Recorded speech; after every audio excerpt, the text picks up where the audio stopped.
mandatory fun times. He says, "Holy babyface Steven." Yeah, that's right. He's done it. Yeah, isn't it a totally different situation? Steven looks different. Oh no, no sound. Oh no, can you guys hear me? Oh, never mind my end. Okay, thank God. All right, cool. Yeah. No. Hi everybody, I'm Rachel. And I'm Steven! And we're the Faint Divinities, a channel here on Discord and YouTube. We have a Twitter and an Instagram. You really can find us everywhere, which I say every single week at this point. But please do come find us. Yeah, it's absolutely true. Yeah, find true. us. We're out there. Yeah, if you look that way, we're that way too. Fantastic. I love the marketing. It's always my absolute favorite. We really are everywhere. So please do come find us wherever you want. And we are dedicated on this channel to playing Daggerheart, which is the new tabletop RPG system from Critical Role and Darrington Press that is currently brand new, hot off the presses in 1.4. We actually did have a video on our channel last week talking about and introducing the 1.4 version between me and Steven in a GM Talks. But this is our first session that we as a group are all playing together. It came right after our level up to level 2, so everybody had to get on board real quick fast with new characters and everything. Level ups changed because you auto that proficiency these days, so it was a lot to get come to terms with, but I really appreciate everybody taking that time. And I think that when we go through character introductions today, we're going to talk a little bit about some changes that people had when we do introductions. So, but that's who we are. I do want to note before we dive in one other thing, which is if you watched last week's video and did not skip the introduction, no problem if you did, that's totally fine, that you heard that we got permission from Midnight Syndicate to use some of their music for our streams, since we are in this kind of creepier, more foreboding kind of time in the Blue Marshes, while there is this mystery unraveling. And Midnight Syndicate really is the group that I have always turned to for spooky music. So thank you very much, Midnight Syndicate, for letting us use your music. And if you guys hear any music like this, if you're liking the vibes, please check them out. Give them a follow wherever they are. They're on Twitter. They have they're just like us. It's the same situation. They have all the things. Go find them. They're there. Yeah. Find them. Yeah, I've been listening to their creepy music for years because of Rachel. Yeah, anytime I really want to hurt someone in like a sad and tragic way, I bring out the music. So prepare yourself, guys. This is what I do. All right, but we're going to go ahead and dive in. And as always, we're going to start off with some character introductions. I do not have a character because, of course, I am your game master, your GM, or your dagger master, if you're nasty. We're back to that again. But as always, we can start off with Steven. Well, hello, everybody. I'm Steven. I'm playing Tedeos. I also am playing with Bill. He's my companion because I am a Simiah ranger that has the Beastborn subclass. I am also Ridgeborn, one of the Ridge Bros in our party. And I think... awesome. Yeah. Sorry. We talked about it and I forgot. I went ahead and did something because of my community and ancestry. I kind of doubled up on getting advantage on climbing abilities. So I switched out my natural jumping ability that came with the Simiah race and swapped it to the leap ability that goes into the is it the fawns?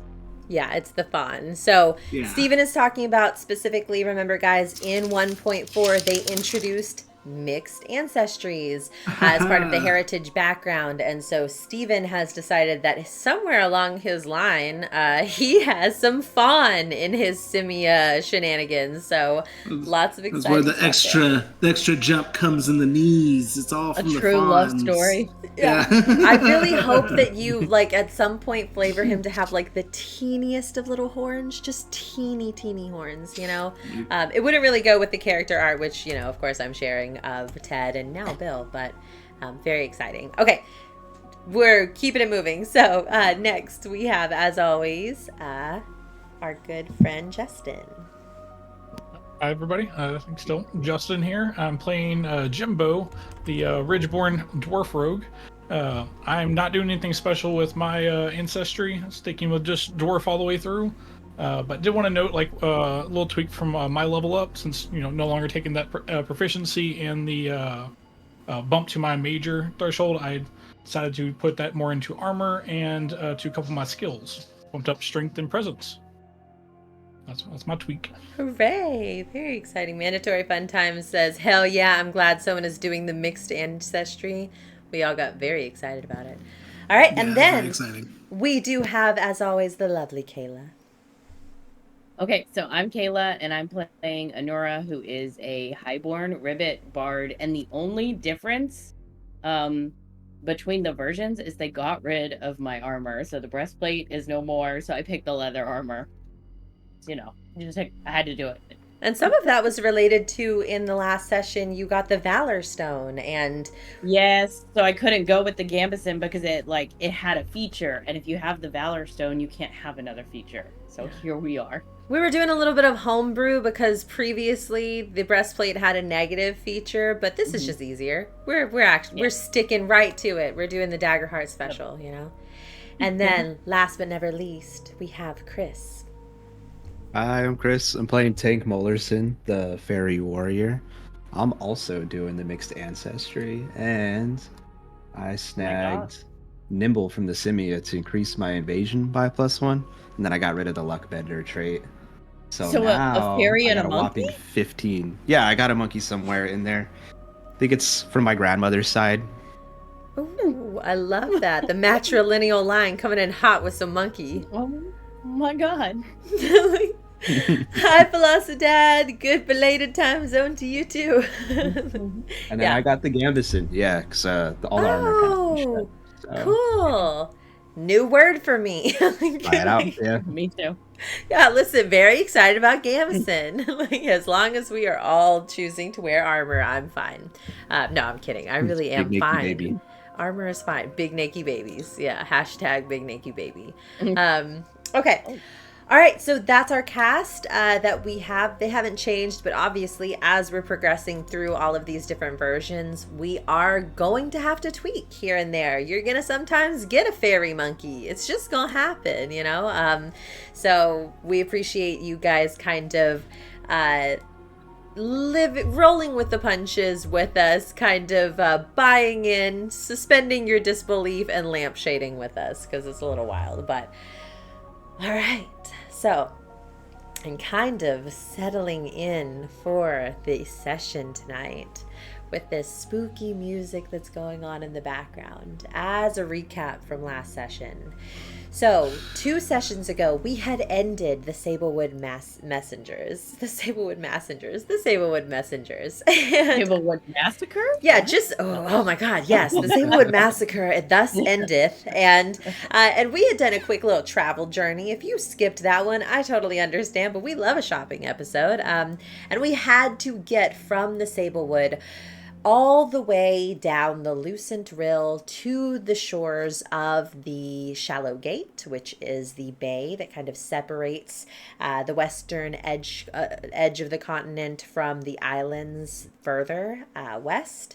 Then we traveled by barge from the last kind of barge out from the beaches across the Shallow Gate, kind of going down south, wrapping back up first to Cattail Grotto, not Cattail Hollow, as I had said a couple of times last stream, but Cattail Grotto. And then over the course of the evening, the barge had finally made its way south, mostly, but a little bit west as well, to the very epicenter of the Blue Marshes, which is Blackgum Hollow, where our Anura, our Swamp Princess Anura, the Ribbet Bard, where her home is. For those of you who don't remember, Swamp Princess Anura truly is a princess. We have a party with a princess in it. She is the spare to the throne of Blackgum Hollow. And over the course of the last couple of episodes, she is finding out more and more that something is not right. in her home. She's heard a few different things, you know. It started with a call in the middle of the night from her sister letting her know that things were strange, things were weird at home. Her father, a few days prior, had evidently left the castle, which of course we are going to see soon, but had left his throne, and her mother shortly followed after, all in the wake of some mysterious tumult in the middle of the night, which you still don't know what had happened because it sounded like even your sister Liliana wasn't sure what had happened. And then, of course, if you guys were keeping up with last episode, within that call, a very broken Liliana had asked her sister to stay in touch, travel home as quickly as she could, and asked her to give her a call every day on the trip just so that she knew that her sister was coming home. And Anura had promised that she would. And then the first night, it had been a long day, it had been very tiring. Anura went to sleep, forgetting that she had made that promise. And in the middle of the night, when Tank woke her up with news of an uprising, or not an uprising, a potential coup, just kidding. when Tank had woken her up with some of the rumors that he was hearing around the deck, Anura remembered suddenly, with this new information, that she needed to put in that call. So she reached into her pocket and pulled out her tiger stone speaking sphere, which she always uses to get back into contact with Liliana, only to find a deep-seated crack in the middle of that speaking sphere, and the light having dimmed from it, signifying, of course, that the speaking sphere, now the fated pair on the other end, something has happened, and they are out of commission. A promise broken. She tried to convince, or the group tried to convince, the barge captain to move as quickly as they could through the night, stressed out some people. Maybe there's going to be a coup. But after finding out that likely it is just the journey that they would need to make, they bedded down for the night after hearing from a few whispered voices in the evening that something is mysterious on the island. There's the fog, a mist, if you will. And at least the rumors abounding happen to say that something is going on with that fog. People are losing their minds, allegedly. No one knows the truth of it. Small-minded folk have small-minded talk. It's definitely something that the party is keeping in mind as they're drifting off to sleep. And that brings us to now. So remember, painting the picture, you are all on this smaller barge, and you have the privileged position of a cabin in the center of it, where no other passengers are allowed to be. All of the other passengers, though there are only really 2 left because most get off at Cattail Grotto. But all of the other passengers have had to be outside as this barge entered that thick, mysterious mist. But at least you guys have a nice night, right? Inside of this cabin, feeling that privilege. And so I'm sure that you slept wonderfully, peacefully there in the night. Nobody stressed at all about whatever's happening over there on Blackgum Hollow. But early in the morning, although later than you guys have been waking up because you just cannot get a full night's sleep lately. You keep getting woken up really early. But I'm going to put it at 5:30, 5:45 in the morning by Earthen times, although it's the same. But around that time in the morning, you all of a sudden hear some raised voices and a shuddering jolt as the boat kind of lilts backwards and forwards. You hear some shouts up, and someone rolls out of a cot. I have to have someone rolling out of a cot. Who's down to do it? Great. Fantastic. So, I'm a monkey man. Ah! Perfect. Bill immediately. Yeah, All right. I was So waiting for that sunrise. yeah. So all of you are jolted suddenly awake by this big motion as the boat seems to come to a halt of some kind. And very soon after, you hear a quick little on the cabin door. Who's answering the door? Or are none of you answering the door and you're, I don't know, barring yourself in? What's going on, guys? The boat must be hungry. That's what I was gonna say. I was gonna say, Jim doesn't need his breakfast. Oh my god. I'll go see what's up. I don't know, fry some eggs for it. Okay. I'm no chef. I'll go check the door. Is the boat hungry? Who is this? So, and unfortunately, you've played right into the situation at hand because it is that boat captain. And no. Yeah, and he is wringing a handkerchief in his hands, stressed about the news that he has to share. And he says, as he goes to this, I have to have my notes readily available. Good morning, sir. Is Princess Anura doing well? Did you have a nice evening sleeping? I think so. Yeah, she's a little upset, but yeah, she's awake. Oh no! She's gonna get dressed and run over there. No, we're fine. He wipes the sweat from his brow, and he nobody's stressed. We're doing great. Thank you. Again, as always, eyes Jimbo's hat, because that hat is just a concern here in this culture where hats are only worn by the well-anointed and appointed, you know? So he eyes the hat and then continues, we ran into a little bit of trouble in the night. You know, the mist is really, it's really thick, really heavy, and so we've run a bit further west than we had anticipated, we think. And well, ma'am, we can't get closer to the island. It's just too dangerous. There's too many islands. We're gonna run aground.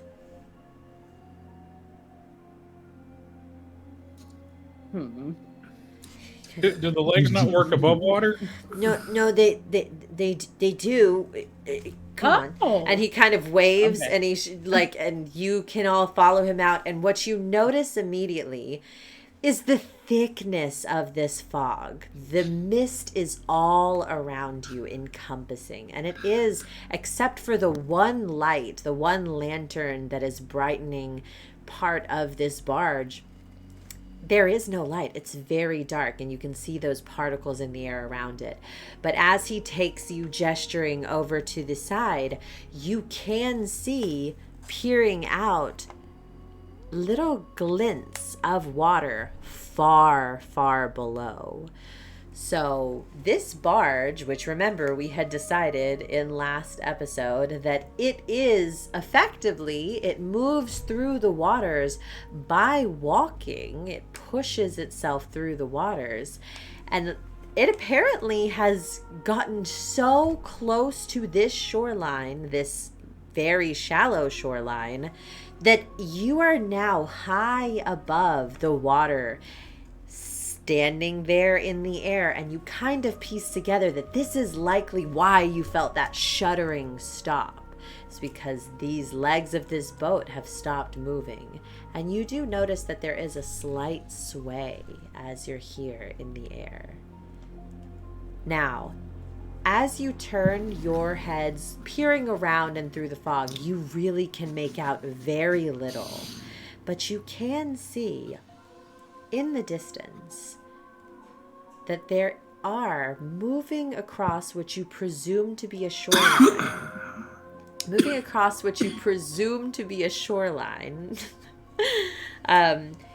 some lanterns there on the shoreline. There are also some faint and flickering lights that seem to form a line or a path of some kind, but there are some lanterns that are swinging, likely indicating that there might be some people there on the shoreline.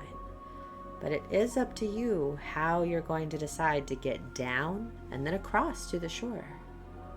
Is there maybe a little walkie boat on the side that we can boat down? I mean, like a lifeboat with its own set of legs? Yeah, like a little lifeboat, you know? Yes, sir. We do have a lifeboat, but if you take our lifeboat, then what if something were to happen on the rest of the journey? I see those little transport ones that they use, right? Because the big ship doesn't go to the shore. So it's a lifeboat. Yeah, we could. It's the one lifeboat. I could try to row. I could try to row you out, but I think we'd have to take the boat back into some deeper water so we could settle down first. Because otherwise, I don't know how we're gonna get back all the way up here. Can we, I guess, back the boat up and into deeper water, then we take the lifeboat to shore and you can, bring it back? If that's the solution you'd like to go with, then you can. At this But point, then wouldn't that strand us on that island? Like if we don't want to are be we there? going there to ask for directions, Anura? This is your place. I mean, I can't tell what island that is through the fog. Can I They got try and lanterns. perceive that? sure. Someone's got to be lighting those lanterns. At this, Can I like peer into the dark? I don't know. You certainly can. I don't think that there's anything I am trying to have us roll more. At the same time, I don't think that there's anything necessarily negative that would happen from a perception check. So I'm just going to give you some details. What is your perception? Oh my gosh, not your perception. I am so sorry. We have to really. Is it? It's instinct. Instinct, It's right? your instinct. Yeah. And Dagger guys, side. first time with my GM little guide. I don't have to ask anymore. It's right in front of you. Mine is 0. A 0. Okay. Mhm. Well, with that 0, I'm going to see most of what you see is just those lanterns bobbing, but I will give you a little note here. One of those lanterns you actually see kind of glints off of a it is so dark. Just for driving things forward, you can see that one of the lanterns actually raises up in the air at this point, and a voice calls out to you, "Hello there, hello there. Do you need aid? You need aid?"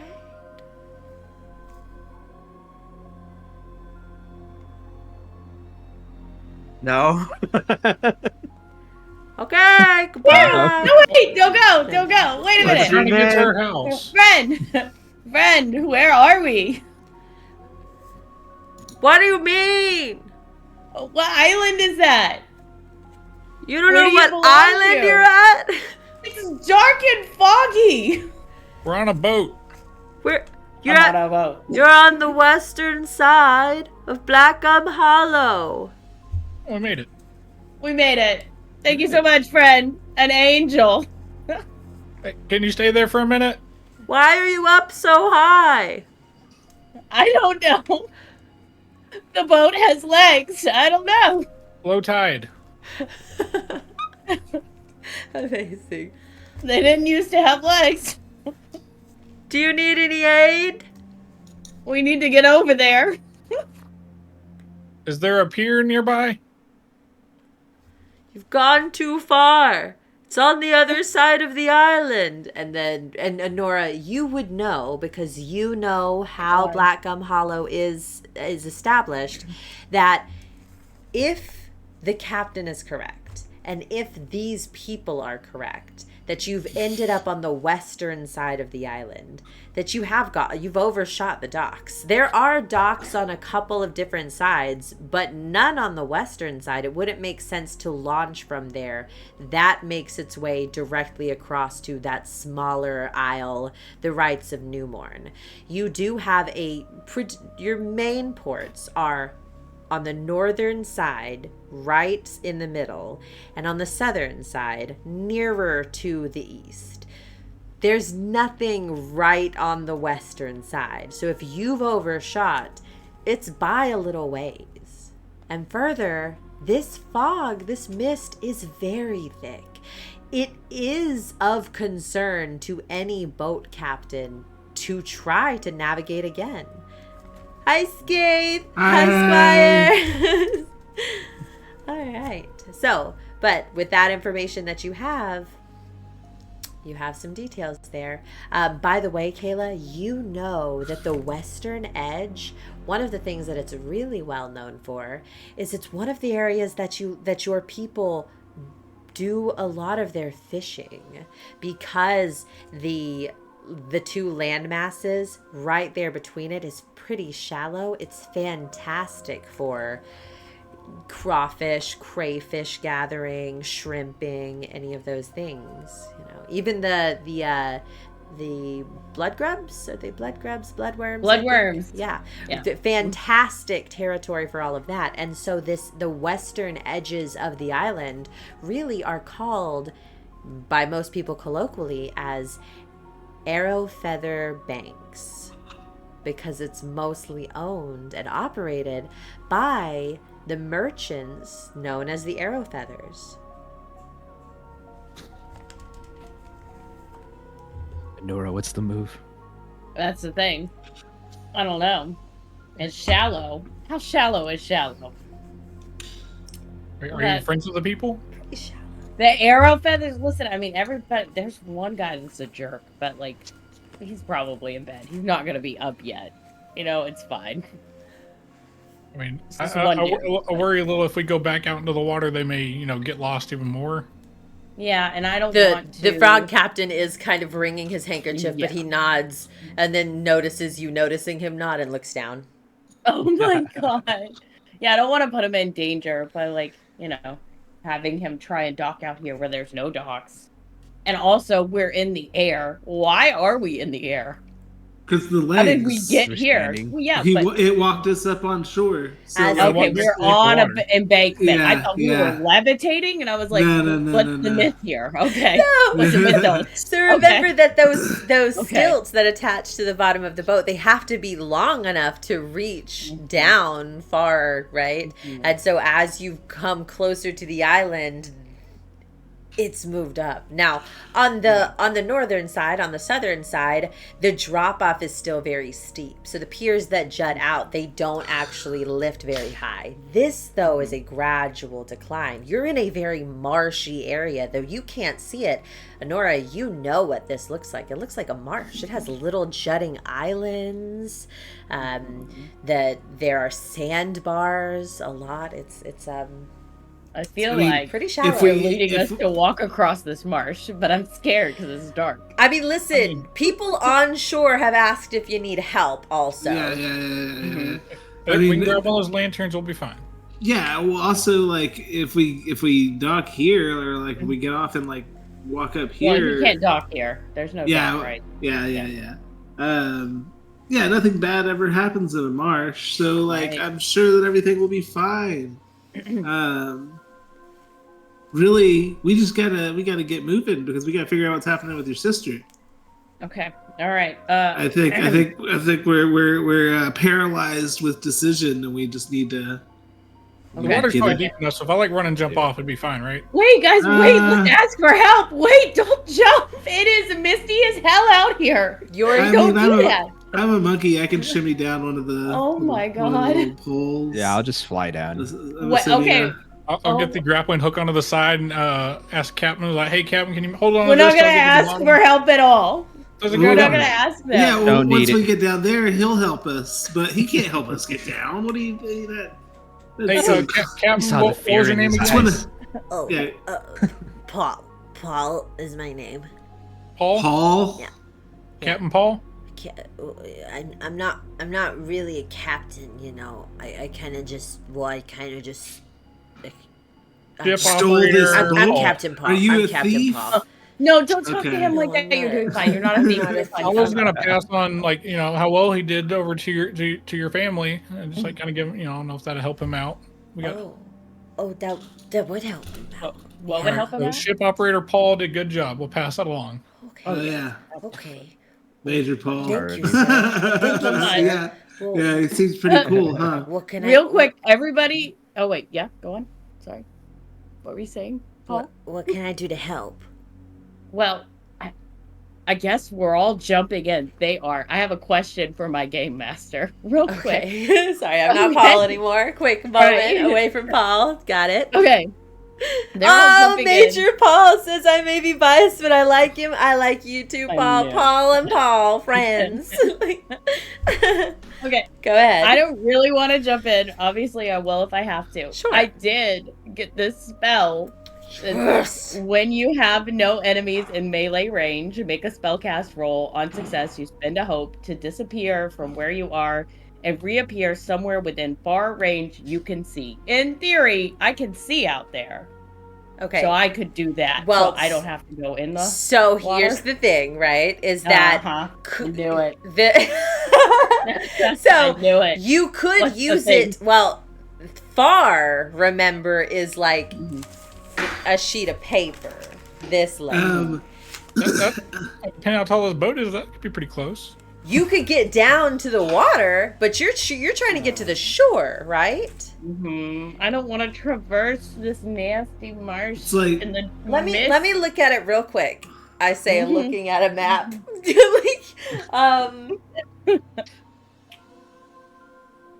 I think it's close enough that I'm going to give it to you. Also, I like using spells. So I'm going to give it to you. I'm going to say, we're not bringing out Already put the protractors spell for this. away. It's also just way cooler. Let's do it. Well, it's We're- also out of combat, so like, why not give it a Why little not? boost? Like, Let's absolutely. I like great. doing that kind of stuff. So yes, great thinking. I was hoping someone would have something fun. Okay. Okay. I'm a fucking Simiah. I'm gonna climb down like We a got monkey. a That's climbing not fun. person, a grappling Oh hook my person, a flying gosh. person. Everything is fun right now, you guys. I love it. I would like. Can I? Use my grappler. Are y'all starting to do this, by the way? Because I would really like that y'all are starting to go down, and Anura kind of looking at you, just like looks to the shore and bamps herself. Is that appropriate for the storytelling? Well, Yeah, we're gonna try. Like I it. was initially gonna say like if she needs I can help her down, but she seemed pretty confident in flipping through her books or whatever. Yeah, she's just like going through her little spell book and everything. Amazing. Okay, so now Tank, obviously you're just flying, right? You're just flying down, kind of watching people, much as you did there at the Whitefire Arcanist, kind of, you got this, buddy, kind of patting. I always hover around. Yeah. So we're gonna get to you in just a second, Kayla, but it's just, do you have to do anything? I don't think so. Do you have to mark a No, stress? I have to roll. I have to spend a hope, and I have to roll. Make a spellcast roll. Okay. Does it say I a don't- DC on it? It says 13. Okay. I might fail, Rachel. That's the thing. Let's see what happens. Okay, Okay, so that's we're gonna the get to you 21, later. right? We're gonna get to you Okay. later, though. No, it'll still be your duality dice, and you're still Okay. gonna add your spellcast trait, which of course is your presence. So, but we're gonna get to that in a second. Okay, so first though, let's talk about Stephen. I love the face that's happening right now. It's fantastic. So for our now also, so we've got Ted. We've got Ted and we've got Gimbo. We also have Bill.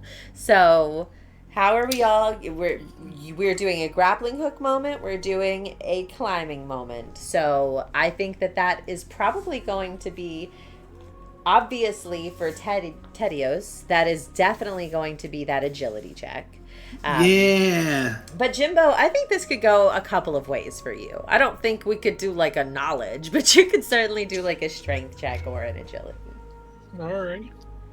So, whenever you guys are ready, give me some more fear.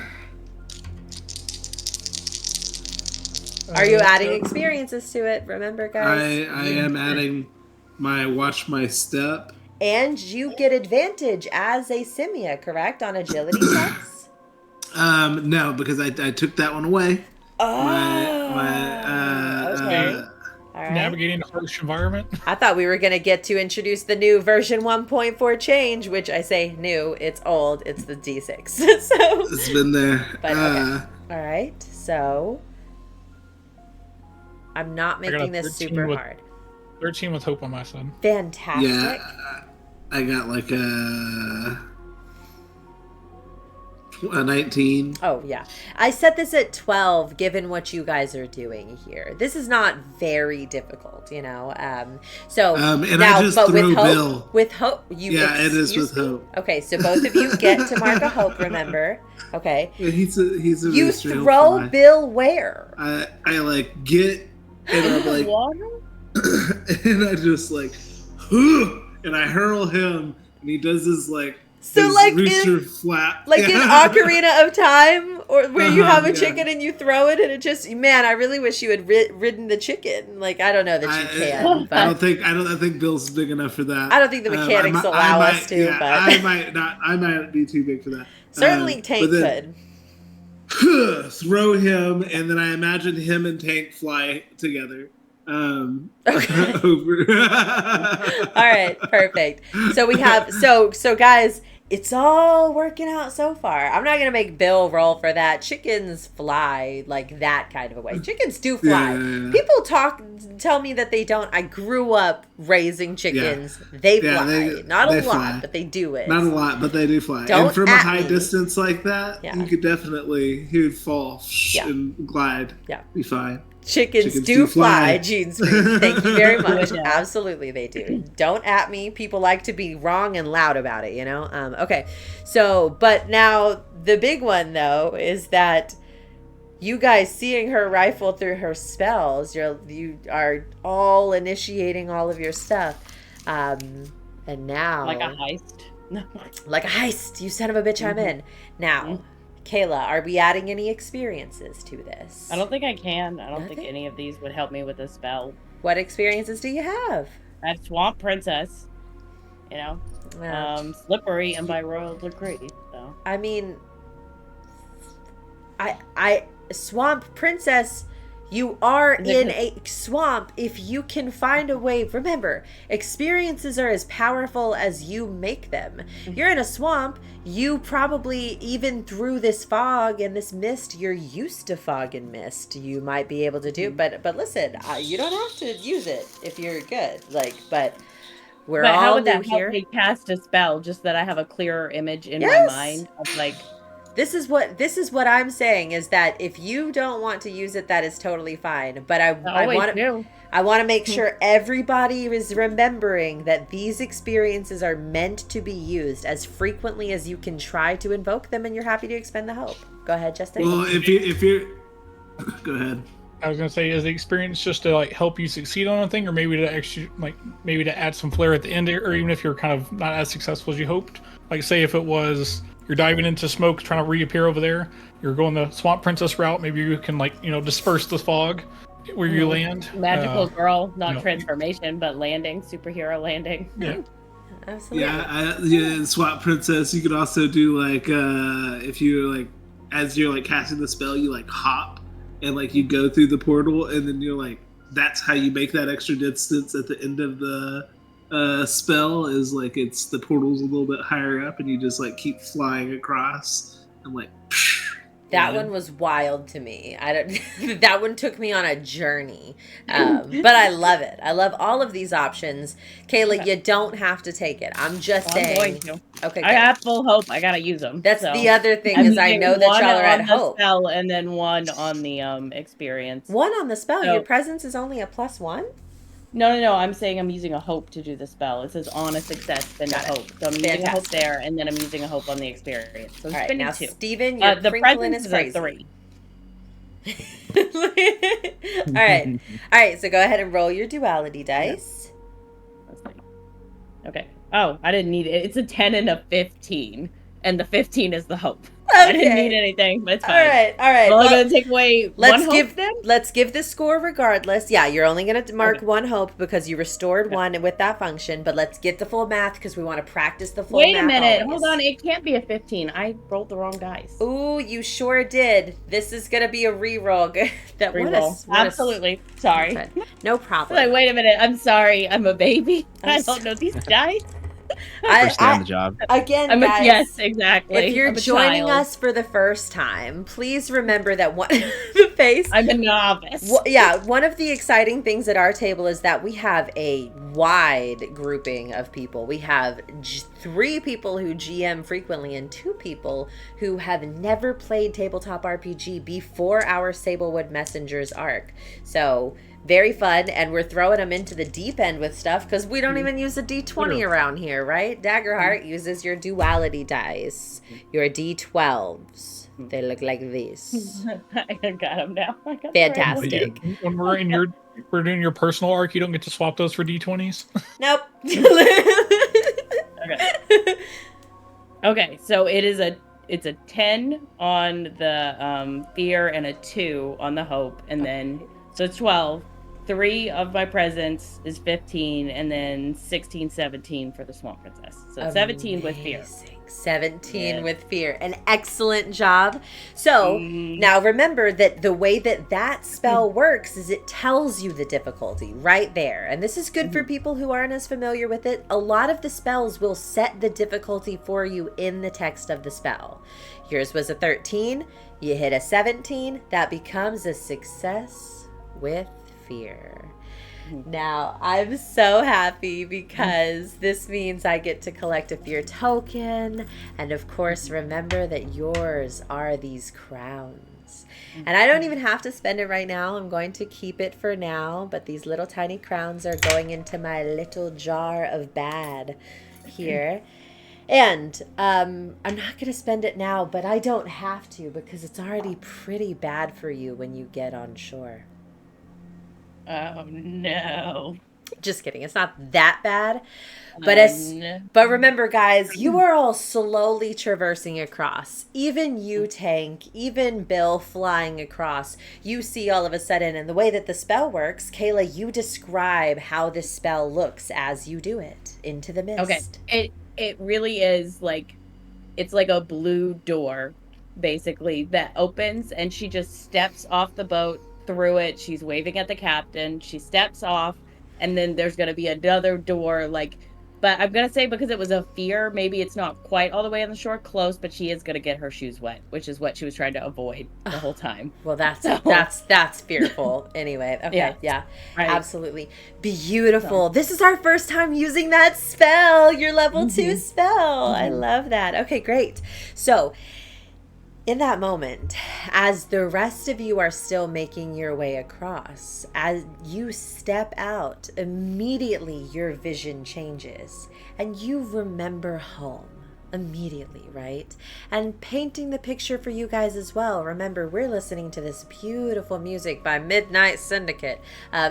But you're hearing mosquitoes in the background, right? You're hearing the grasshoppers trilling. Some in the echoing distance, you can hear the sound of some small songbirds waking up for the day. It is very much the essence of Marsh here. And as you step forward, looking down at your wet shoes and looking back up, Anura, it's home. And you're here, back in Blackgum Hollow. But you're not alone. You know that there were people here on this shore, people with those lanterns. And you look up to see 2 that have blue hats, as well as a couple of other people that are kind of sporting fishing gear that are supporting these. Now, in your system, you know, in your kind of community here, you know that there are 3 hat bearers in your society. Can you tell me about those hats? Yes, so the white hats go to the reigning crown, so that's your king and your queen. The red hats go to the heirs to the throne, so your prince and your princesses. And then the blue hats are noble houses and merchants. Mm-hmm. So with these 2 blue hats, you realize that these are going to be merchants. And because they are here on the western side in Arrow Feather territory, and they're accompanied by fishermen, you immediately recognize these 2 as people from the Arrow Feather group. One of them you see and have a moment of joy when you first alight to him, because you see an older Ribbet. This is a grizzled man, and of course a lot of the Ribbets here in your specific area of Blackgum Hollow, they all kind of look like poison dart frogs, right? Is the vibe that you were going for. Yes. sleeker, more beautiful than a lot of frogs, but even this one, you can see the age weathering his jowls, pulling him down. His hat is a little bit too big for him as he's shrunken in his old age. And he does have a cane that he kind of hobbles along. This is Cato the Elder.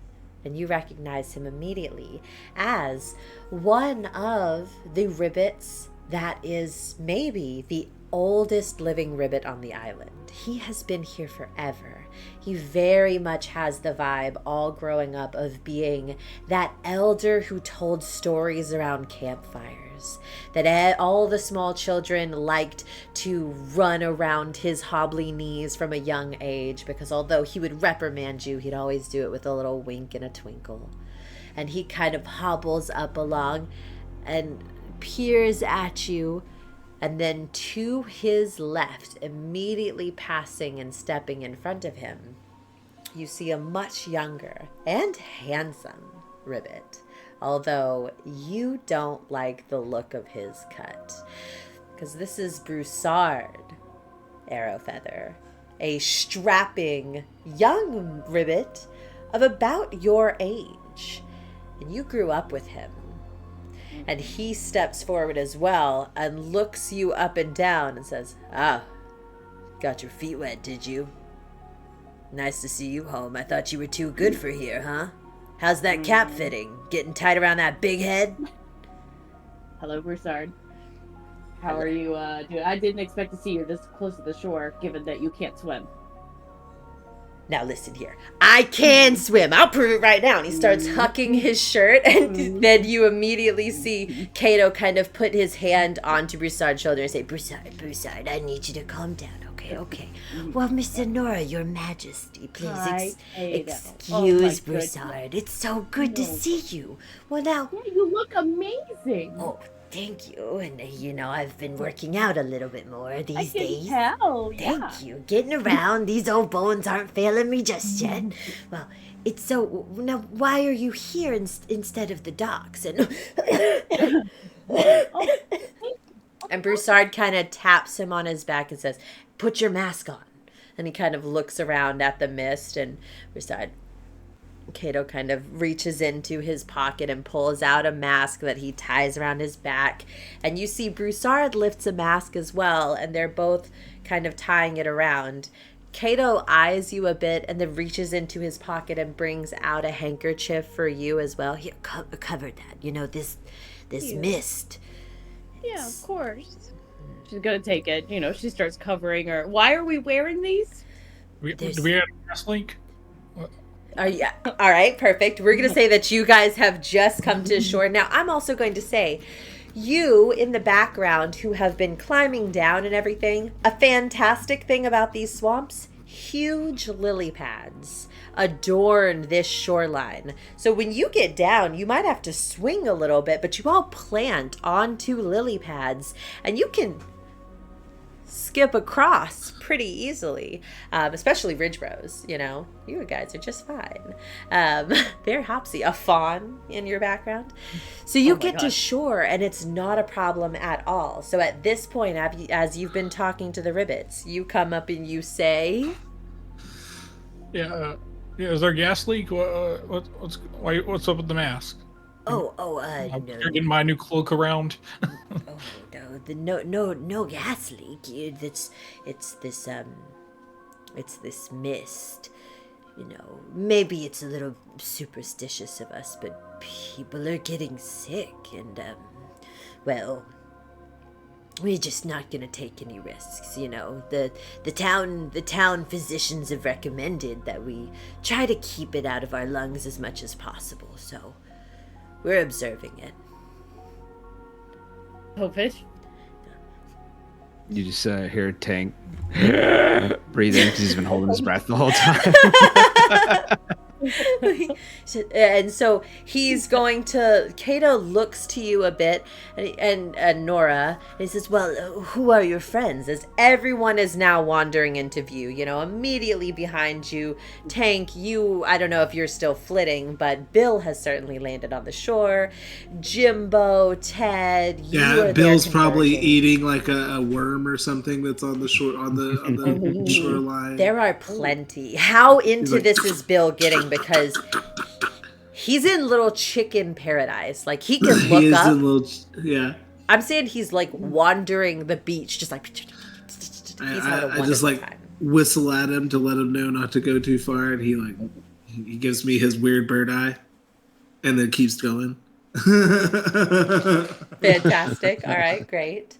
And so you have all converged, and Cato kind of peers at you all and holds his lamp up high, kind of swinging in his face, kind of the light dancing across his features. He says, well, now who do you have here with you, Your Majesty? These are my friends. They've been traveling with me for a long time now. Jim. He's very nice. I'm trying to convince him to use some soap, but he's actually really cool. Don't know what the brown hat's about yet. Gonna figure that one out. I think it means something. He says it doesn't. I think he's being modest. So, careful. You know, Anura, sweet girl. You know, people wear hats everywhere except for here. No. It's good to meet I know you, the elder. Jim. You're very. There's something going on there. Don't know what it is yet, but that's He what kind of said. smiles gently to Anora and winks at Jim. It is part of the caste system, yeah. Oh my god. So are you from Deep Home or one of the other pockets? Other pockets. Oh, well, Browns, I hope you're able to make your way up someday. Maybe a nice yellow hat someday. Oh my god. He's kind of, his hand is a little bit shaky as he's like kind of getting tired from hanging here. You see him like hanging his lantern and both of his hands are right there on his kind of stick. And he's a little wobbly, He's old. He's very old. And what about the rest of them, dear little princess? Tank, a tooth fairy. We love him. He's got a My bag pleasure. of teeth. To take a bow. And then Ted and Bill. Yes. Which is which? Ted is the Simiah. Yes. Oh. And then Bill. Well, it's Beautiful. We love him. He's in paradise. Yes. it's wonderful. Thank you for letting him snap. him. We need to get you inside. We can't. Let's go inside. I just need a little bit of a rest, And he's gonna hobble over to so you do see here that, again, this is a marshy area. Also, La Sombra Dark, Ribbet Love, absolutely, it's good to see you in chat. We're having a whole Ribbet time. And speaking of which, Cato the Elder, this Ribbet, is gonna very slowly make his way over to what you do see. Now, it's not a pier, but there is a very small dock that is made of wooden planks, and actually these are some of those little lit fires that you could see that trailed, is that every so often it's punctuated by these little lights. Now, Anora, you know that most of the marsh does have these that actually are the way that people traverse reliably across the Blackgum Hollow, the island itself, because otherwise you're walking in mud most of the time. So he's going to kind of hobble up the little steps onto it. And there is a crate there that he's going to settle on. And he kind of pulls down the handkerchief very briefly and takes a breath and then puts it back over his nose. Broussard, still on the ground with you guys, is kind of crossing his arms over his chest and looking at you, Anora, and says, "So, what brings you here? What are you back for? I thought you were too good for us. You famous yet?" No, leave me alone, Broussard. I'm here to see my sister. He does kind of smile in a way that has always irritated you, but he smiles down at you, says, "It's a good thing that hat is still in shape. I'd hate to have to ask Miss Lovegrass to order more of her fabric. She never has enough on hand to fix that hat up." It's hard. Why don't you go back to the kitchen? I know that you're hungry. And you never stop eating. So you can just go to the kitchen. Let me talk to Kato. Okay. Leave me alone. Yeah, I'm the one that never stops eating.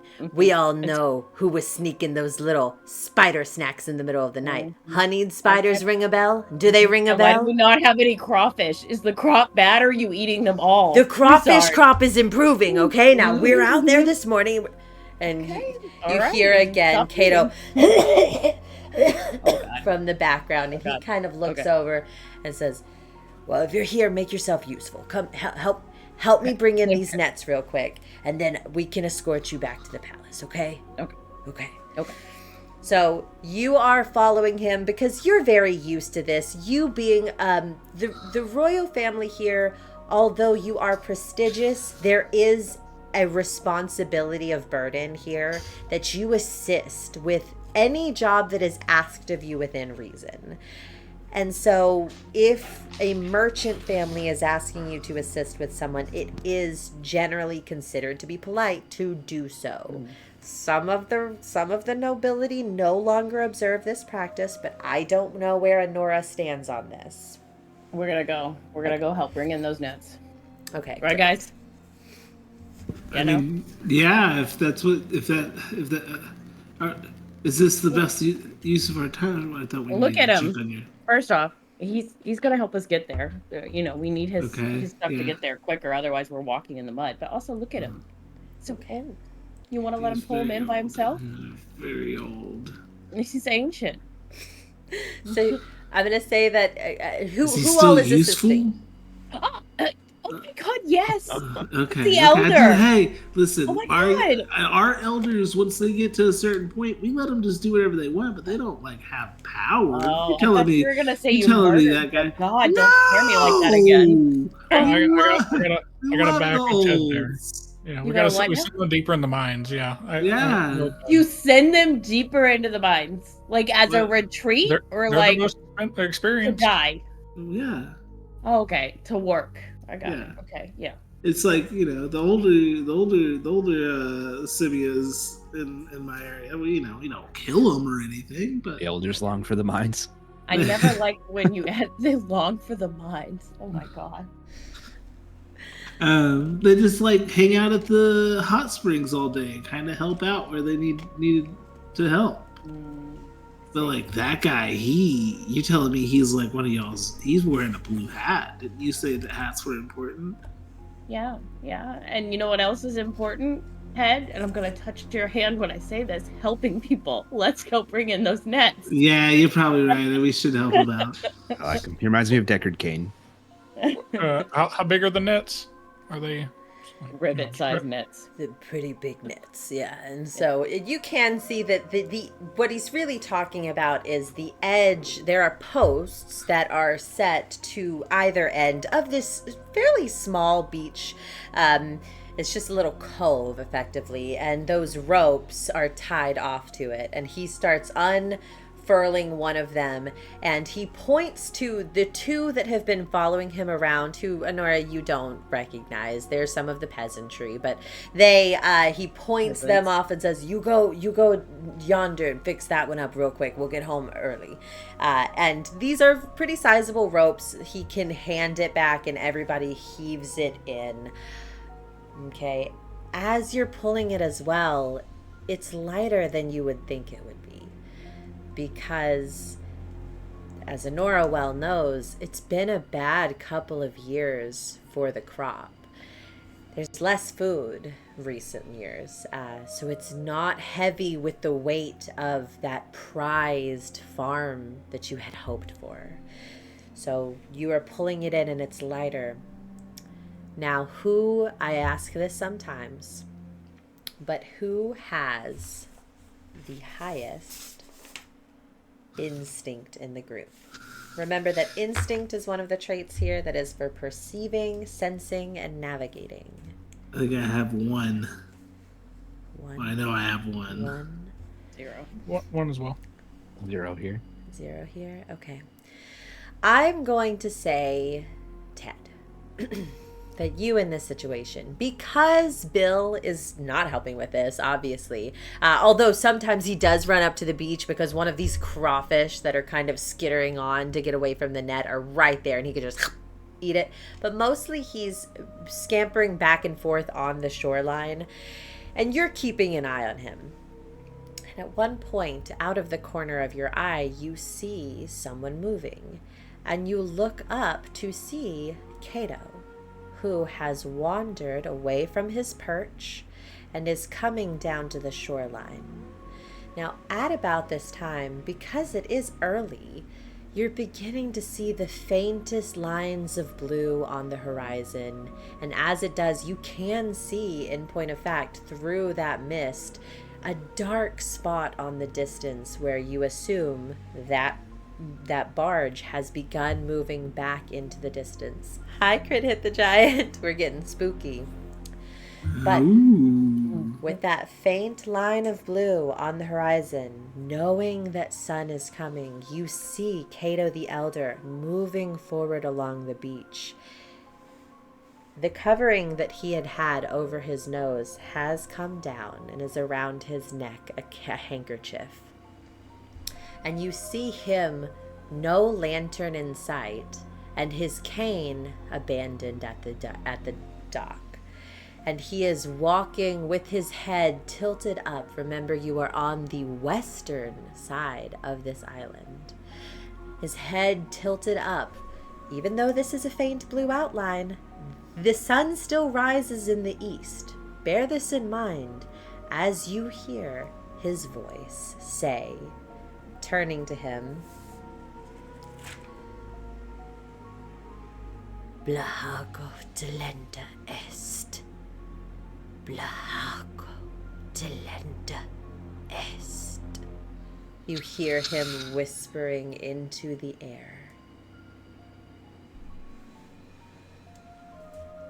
Now, you are the only person who has noticed this at this point. Everyone is being pretty loud, pulling in these things. Broussard and Anura are kind of playfully, though with a little bit of real rage, kind of bantering with each other. You are hearing Cato here, and he is moving closer and closer to that shoreline, his feet beginning to sink into some of the mud. He kind of staggers forward. I'll give a hard whistle just to like get everyone's attention. Okay.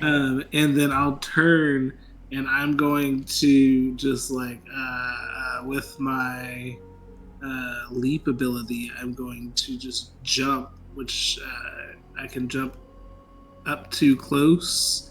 So I don't know how far away he is. So I'm just going to start just like trying to like hop over to him through the mud, since it'd be hard to run through like mud. Mm-hmm.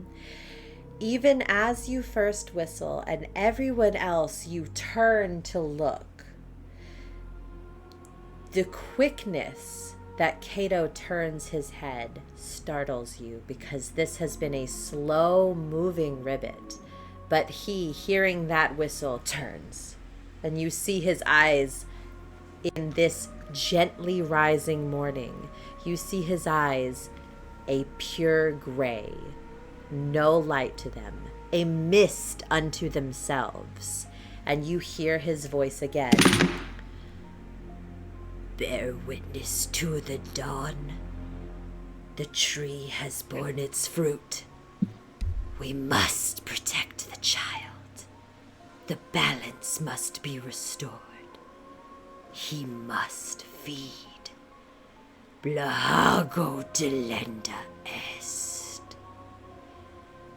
Broussard, at this point, drops the rope, and you see him say, Gramps, are you? And Cato's eyes alight over to Broussard, and instead he looks down at you, Anura, who are right beside Broussard, and you see the shadows around him begin to grow, and he says, Usurper!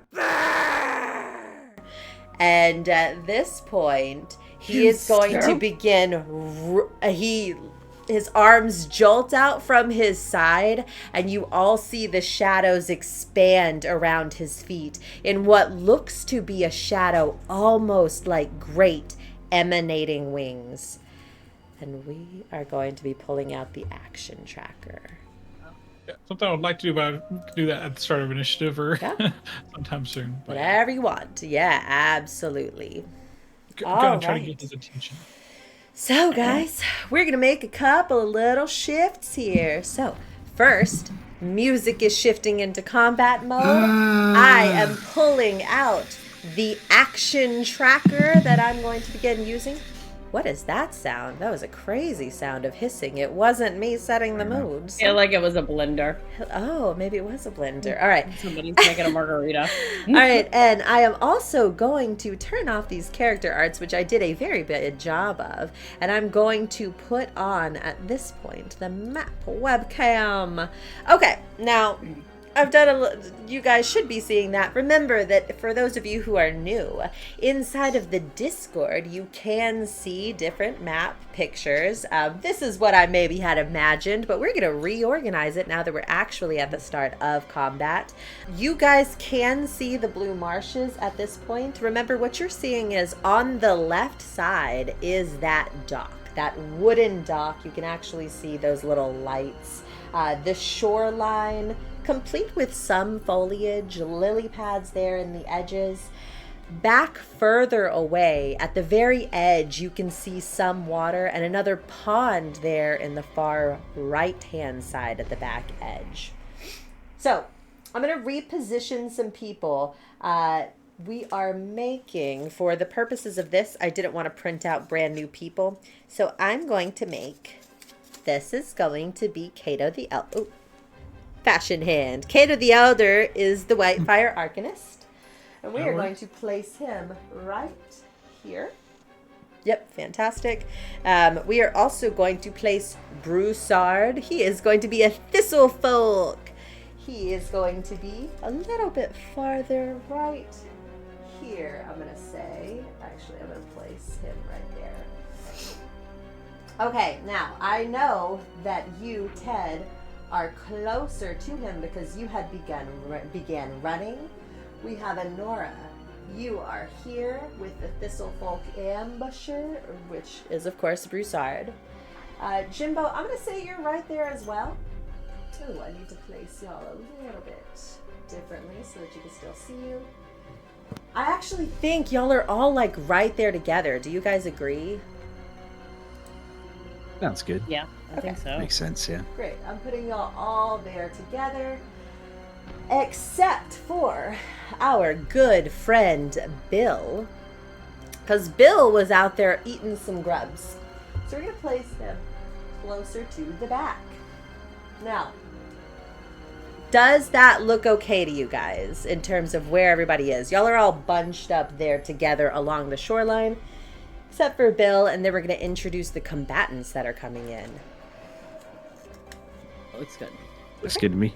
Fantastic. So, in this moment, as he screams out, "Usurper," and his arms kind of raised to the side, his voice deepens, and you hear him say, "Attend the rites." And then from the terrain around, you begin seeing motion stirring.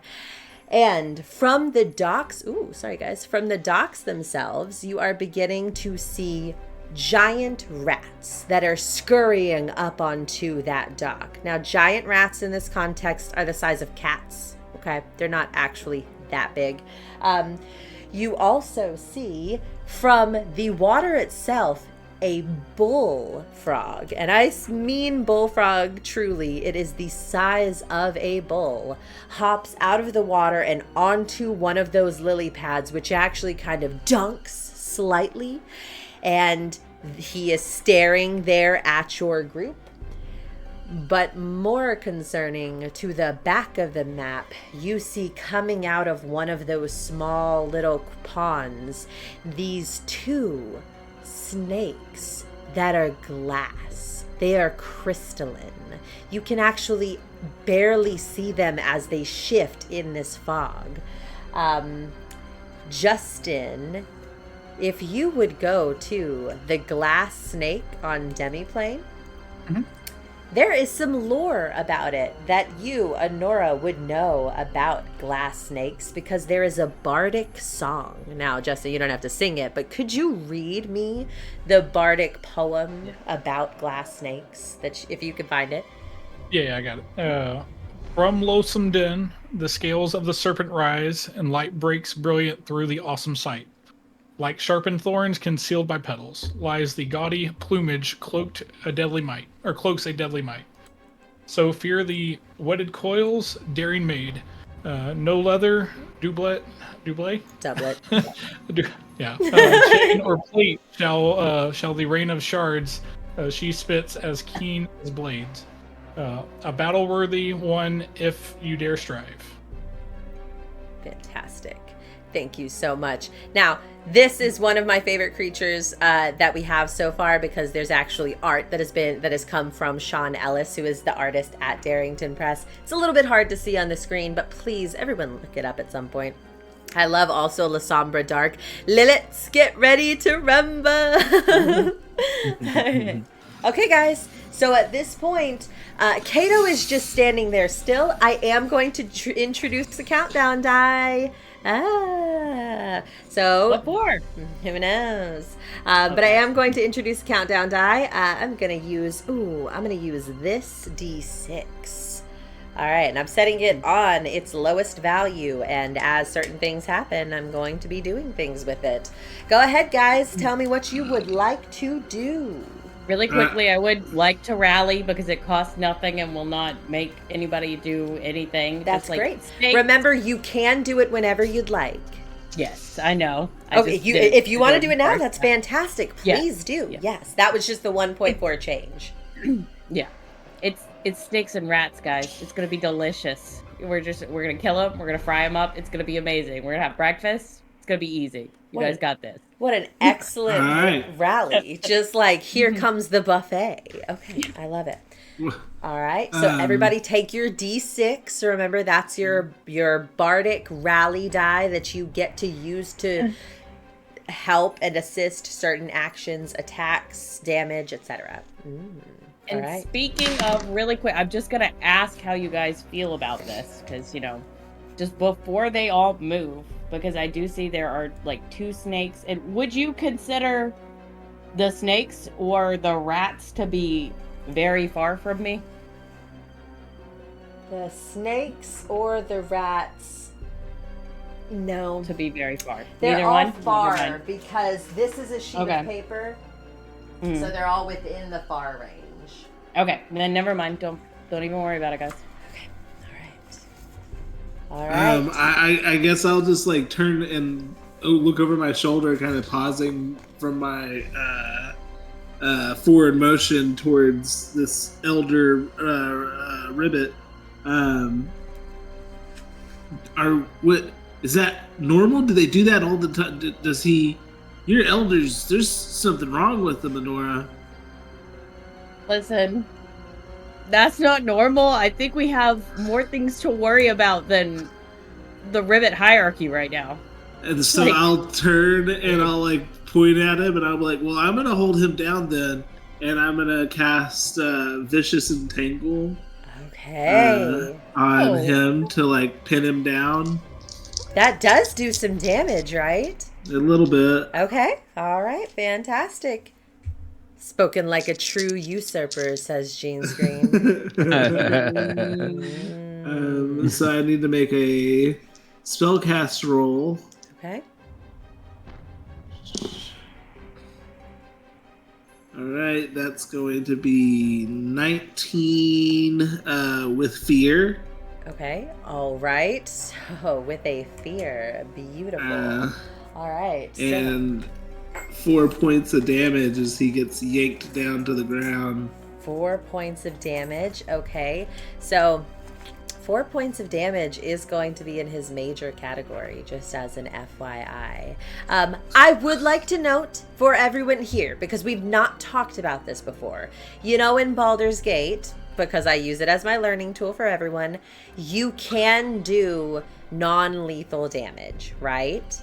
This game, you can do that too, but something that I love about Daggerheart is they've taken the complexity out of it. It doesn't have to be melee, it doesn't have to not be a spell, so at any point in time, if you knock him out, as long as you clarify that you're knocking him out, that's okay. But this is in the major, and he does kind of wince as these things kind of crush into him, and you can see his frail body, but his eyes still gray, and he's just he very much is having a zombie moment. But that's two points of his health. I am getting to take a nice little action token that I'm adding to my tracker, and you rolled with fear, which means not only do I get to take one of your bath tokens, but also play is going to turn over to me.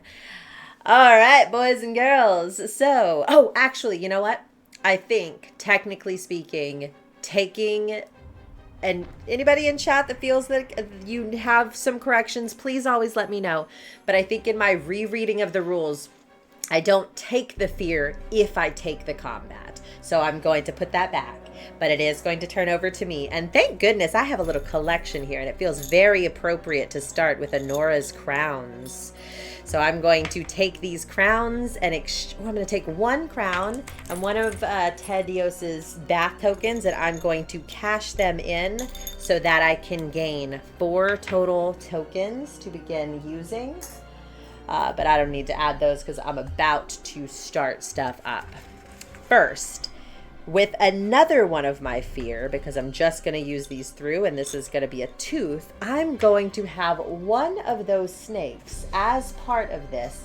He is going to move up close to Bill, and you see that slithering across in his glass shape, he is going to lean back, preparing to strike, but not actually striking, okay? And that uses a fear, not one of my action tokens, because of the specific thing that he is doing. And that introduces a second D6. I'm about to have so many dice this time, guys. So I get a D6 for him that I will be using.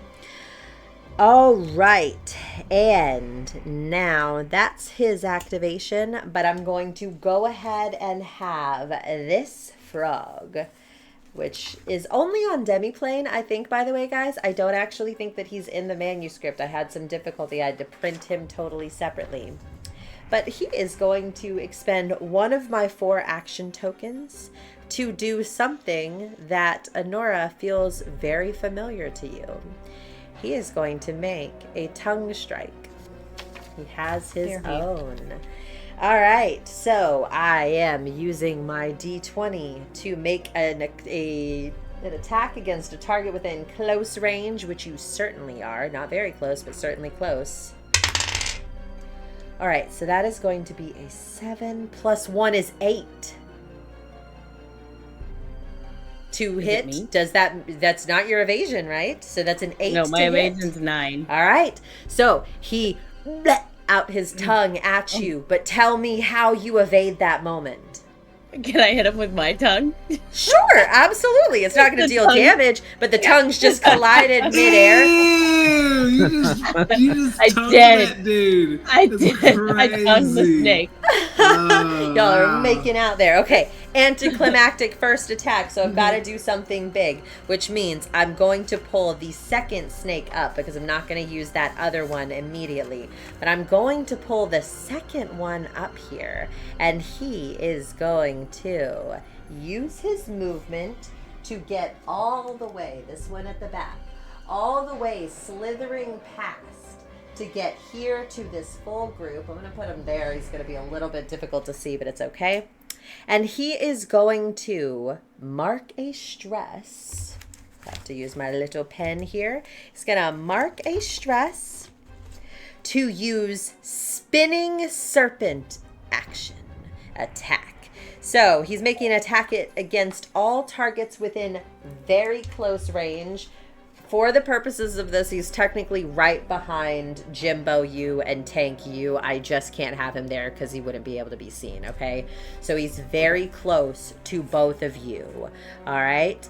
And So I have to make an attack now. Come on, that wasn't very strong, but you said you wanted to do stuff. Please, let's do this. Come on. Okay, that is an 11 total to hit. Does it hit? Misses me.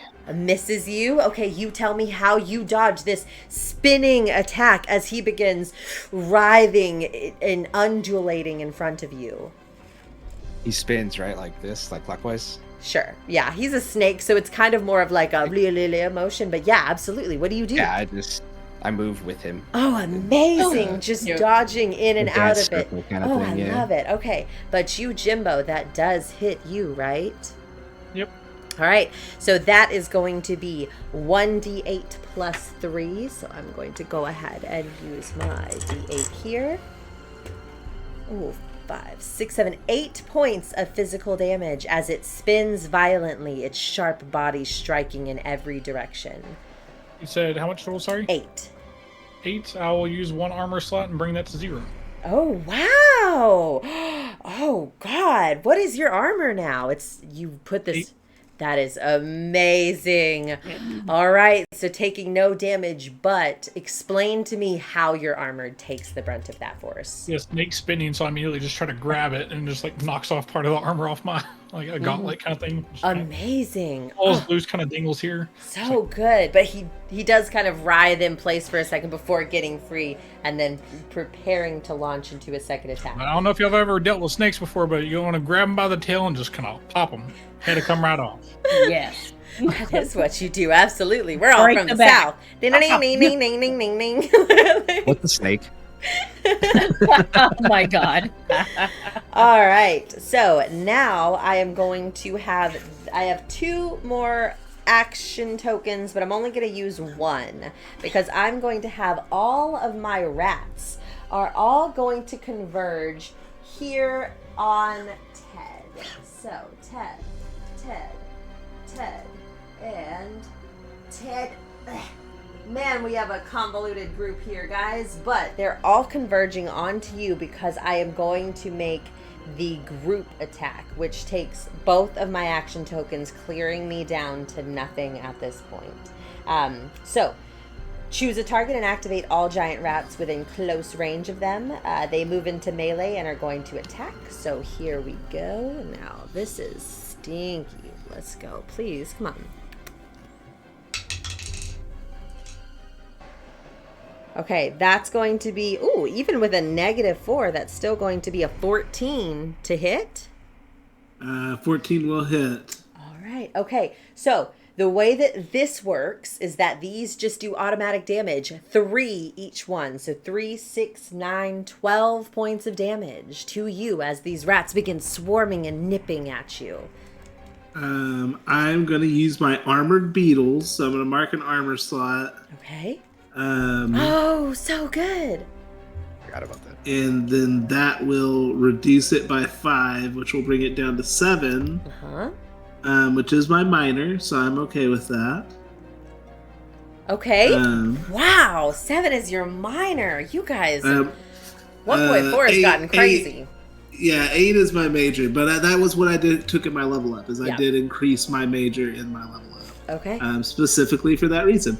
But then I'm going to mark one of my hopes to retain my beetles. So all these rats like start clamoring towards me and start snipping and snapping, and the beetles start crawling out of my fur and just like taking the hits for me. Still get a little cut on the arms, but not bad. Tell us about this card real quick. What domain and what is the card name? So the card name is Conjure Swarm, and it is from my... what domain is this? That's okay. If you can't find it, that's totally fine. That's okay. It doesn't say right in front of me, but Conjure Swarm, I conjured my armored beetles. It also has another thing I will be using later, but I'll get into that then. All right, cool. All right. Amazing, guys. I'm starting to winnow you down, but very little damage at this point. So at that point, I'm all out of actions. I've activated everybody in the field of play. So turn, I'm going to relinquish back to you, my players. Go ahead. happy to walk up to one of these snakes nearby, the one that just, is windmill, and I'm just gonna go hit it. Amazing. Absolutely. Go hit it. And you don't even have to walk up. Remember, he's right behind you. Gotcha. Yeah, I currently have the grappler and the hallowed axe out at the moment, so I'm just gonna go at him with the axe and, chop off the head. Oh, amazing. Going for the head. Fantastic. And I think since I have a tank here, I get sneak attack. And that. And why not? I'll spend a hope to throw another 2 on there. Okay. All right. Assuming so I need one more. This is a lot of dice if I hit. All right. Got all that. Right. Cool. So that is a 16 plus 3, so 19 with hope. Oh my gosh, 19 is absolutely going to hit. You get to restore that hope as well. It is going to hit. By the way, for that fear that you rolled earlier, Stephen, I forgot to say the counter has moved up to 2. So for damage, that's 35. Oh my god. Magical. Magical. Okay. You got a spear? All right. So first, that is absolutely his severe. So he's going to be marking 3 off. Are we doing the extra damage thing? Ooh. Massive. We are. We said that we were. Amazing, guys. So as a reminder, we have invoked massive damage for this. So his severe is 10, which means this is well and truly into the massive terrain. Technically, if there was another one, it'd be crazier. But that means he's going to, instead of marking 3 for severe, we're going to mark 4 for a massive damage. This is exactly why we chose it, guys, was because that rogue murders. Absolutely. I'm going to say, as part of this cut, you hear the sound of this glass, because he truly is made of glass, clinking, but it begins to shatter, and you see it cut a full third of the way through the beast's neck. But as part of this, as you are attacking this creature with this, that glass shards, they all begin to break and splinter at you. And you are going to mark an armor slot off because he has something called armor shredding shards. Though the strike hits true, its glass scales shred your armor. You give a little, take a little. I brought some cool stuff. Like Simi Rage, Sombra Dark. Alright guys, well that is an action token to me. That is looking very hurt. But go ahead guys, who's doing what next? I try to finish off that snake. It's still alive, right? He's still alive, though he is spitting scary. Real quick, it does not cost a die. This is ridiculous. On the Troubadour thing, you could play an epic song and make a close target vulnerable. Oh! Just get our little banjo and play that for him. Yes! She just got an epic. She just pulled it out. No. So it hits that frequency of the glass. Yeah. And the glass starts like vibrating. Oh, so good. That is beautiful. I love the cinema of this moment because you said, guys, dinner's on. I get a second action token, but that creature that Tank is hitting is now vulnerable, right? Yes. That means you get advantage, Chris. So on your attack, you're going to roll. Remember, now we get to actually talk about it. Version 1.4. We went back to what the advantage disadvantage rules were in 1.2, which is you do a d6 on top of it.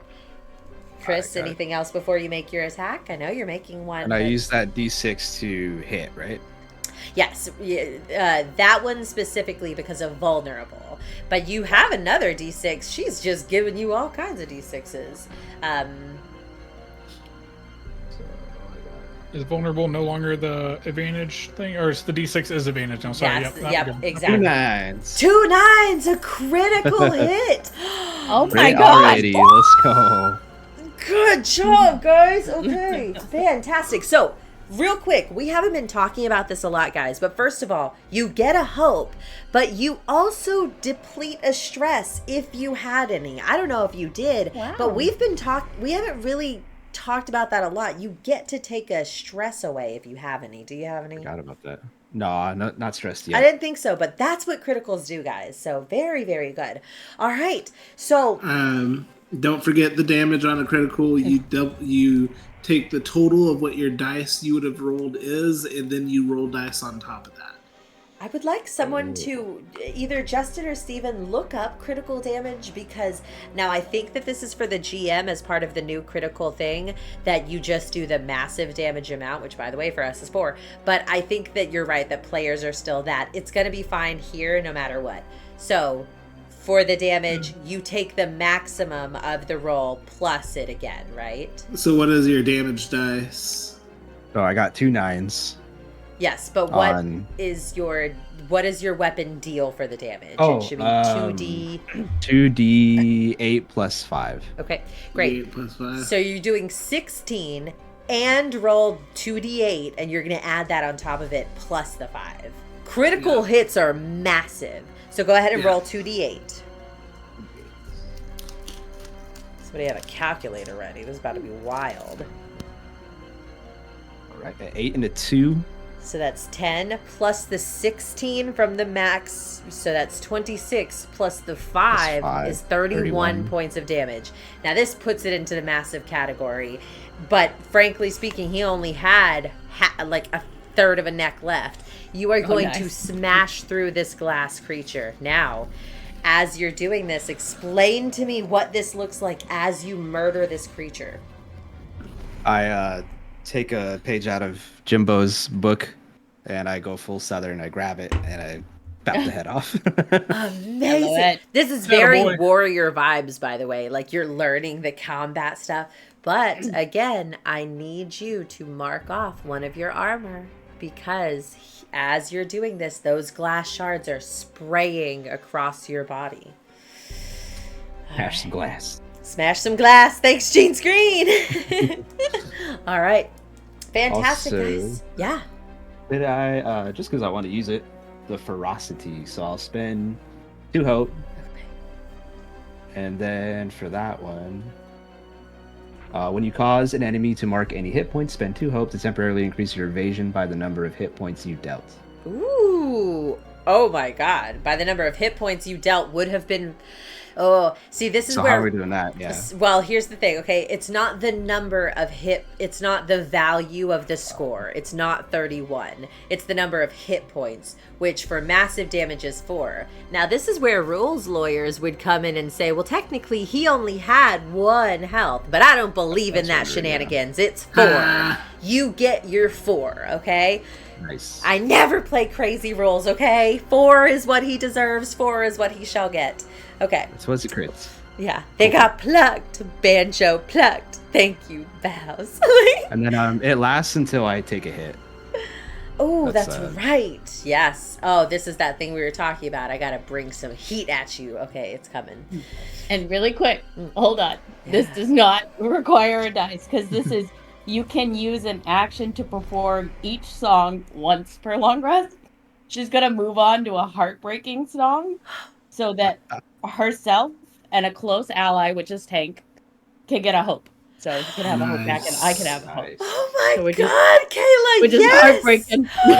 So good. I love bards. Oh, bards feel so cool in Daggerheart, don't they? Now I feel like that. Is that not an action though? She said it's an action. Oh, it is so an you action. Get a token. Okay. Yeah, there's no roll. There's just no roll. Yeah. Thanks. Okay. Yeah, I'm getting so many actions, you guys. Also, I want to say very briefly, Velocidad says, as a pro bono rules lawyer, I support that call of giving you the 4 health. Thanks, Velocidad. I really appreciate it. Coming in clutch.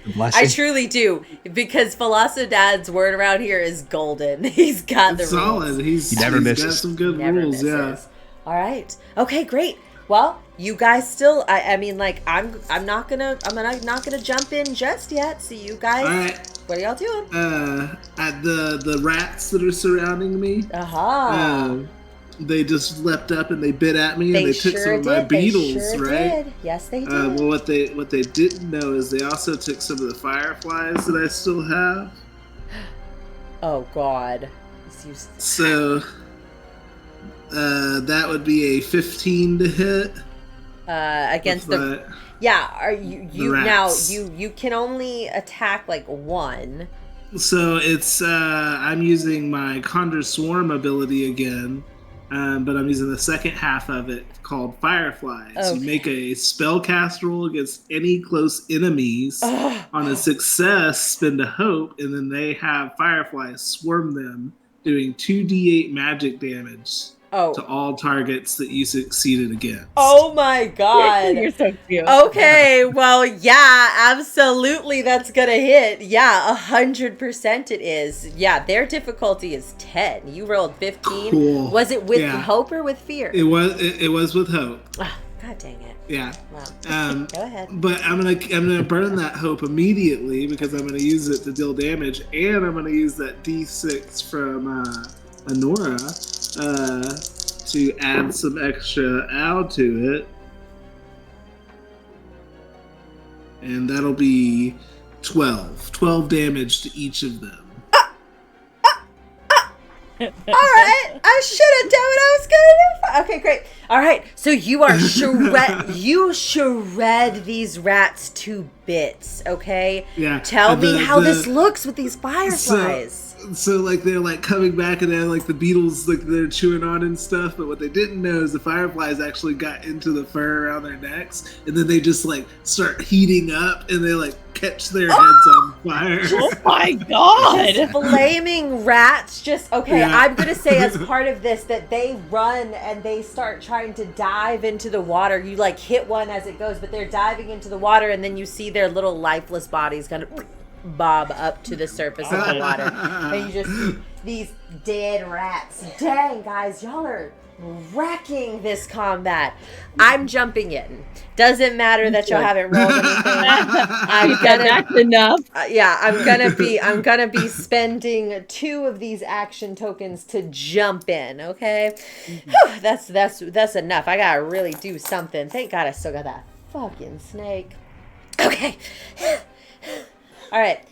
Oh, my cat has asthma, so we're both making that sound right now. Also, La Sombra Dart going imagines Anura playing their banjo like Chris Pine in the D&D movie when he's distracting the guards. Absolutely. Yep. God, flaming rat kebab. All right, so I am going to start by activating my frog again. I really want him to work, but that die is really not cutting it right now. So I need, where did she go? Where is she, my beautiful, gorgeous lady? Where did you go? There she is. Okay. All right, so I'm activating my bullfrog again. So this is going to take one of my action tokens out of play, and I'm gonna try to do, yes. Okay, all right, okay. Oh! I'm gonna use Powerful Gore. He's going to mark a stress to leap forward, making an attack with the bullfrog's horns against all enemies in a straight line.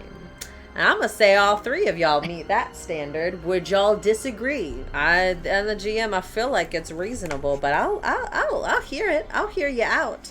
But I think y'all are all in a line there. Given his size as a bull-sized creature, I think y'all are all in range. So, any that are hit. Okay, well, we have to do some attack first. Here we go. Oh, whoa. All right. Yes. Quick question for wings, right? Do I have to do it before you attack, right? Yes. Unfortunately, it is that. Yes. Now, that was not an intentional roll. It was actually very good, so I should take the 19 that it rolled, but I don't believe in that. I believe in intentional rolls. If it had been bad, I would have re-rolled it. It's good. I'm going to re-roll it, okay? So. Ooh. Ooh. That's a natural 20, motherfuckers. Wow. All right.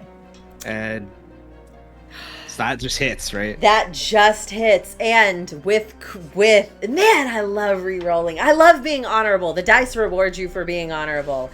I was gonna take that 19, but instead I got a 20. Okay, guys. So the dungeon master, the Dagger master in our rulings in 1.4, they introduced criticals, which means we do massive when we hit. Okay, now. This means that I am going to get to, and again, if someone in chat disagrees, has a different ruling, let me know. But my perception of this, because we invoked massive damage, is I'm hitting all of you for 4 health without even rolling damage, okay? Because that is the maximum hit point threshold here. So that's going to be against Anura, you. Gimbo, you. Tankerbell, you. There we go. And in addition to this, so when you're hit, it would have been 2d8 plus 1. It still would have been pretty big. You also have to mark 1 armor slot. I brought some armor shredding fools to this. And he has now gorged you powerfully, and he stands on the other side of you. There. That was a good one! Yes! I thought y'all were gonna just wipe the floor with me, but not so fast. Okay. I don't feel bad for you anymore. All right. Okay. Never feel bad for the DM. Yeah, don't feel bad for me because I'm about to kill a chicken. All right. So I'm not. It's gonna be fine. It's gonna be fine. All right. So I have, of course, now y'all still are not ticking my dice up very fast, but I did remember at the very start of combat, I had used that glass snake, and instead of actually using him, I had spent a very hefty fear to have him begin to coil back, but he had not actually struck, because at this point, I'm introduced a spitter die. He's going to now get to spit at stuff. So, at this point, oh my gosh, crazy. I really want to have him turn to you guys, but he's just not given the circumstances. He was attacking the chicken. Because the way this works is he can spit at multiple people as long as they're in front of him. But right now he's going at Bill. So I'm spending my action token, and he is going to use just his spinning serpent attack again. So here we go. Oh, a 16 plus 1 is a 17 to hit. Poor old Bill. I assume that hits, Steven? What? Sorry, what was it? 17 against Bill. I assume that's hitting? That will hit Bill. All right, fantastic. So he is going to, he's marking a stress here. I kind of shouldn't have done that, but I wanted, it's fine. Actually, I'm gonna say that he's just using his glass fangs. That way I don't have to mark a stress. I had not seen that he had that. Same damage, so it's just, he has the ability to do it bigger. So rolling 1d8 plus 3. Oh, that's only 5 points, but he also gets to use his spitter die. Anytime the glass snake activates, roll this die. On a 5+, and it is a 5. All targets in front of the snake within far range must succeed on an agility reaction roll or take additional damage. So we're only doing this at Bill for right now. But I need you to go ahead and make an agility reaction roll. The difficulty is 14. This is for Bill, Steven. Okay. He is also going to use a hope.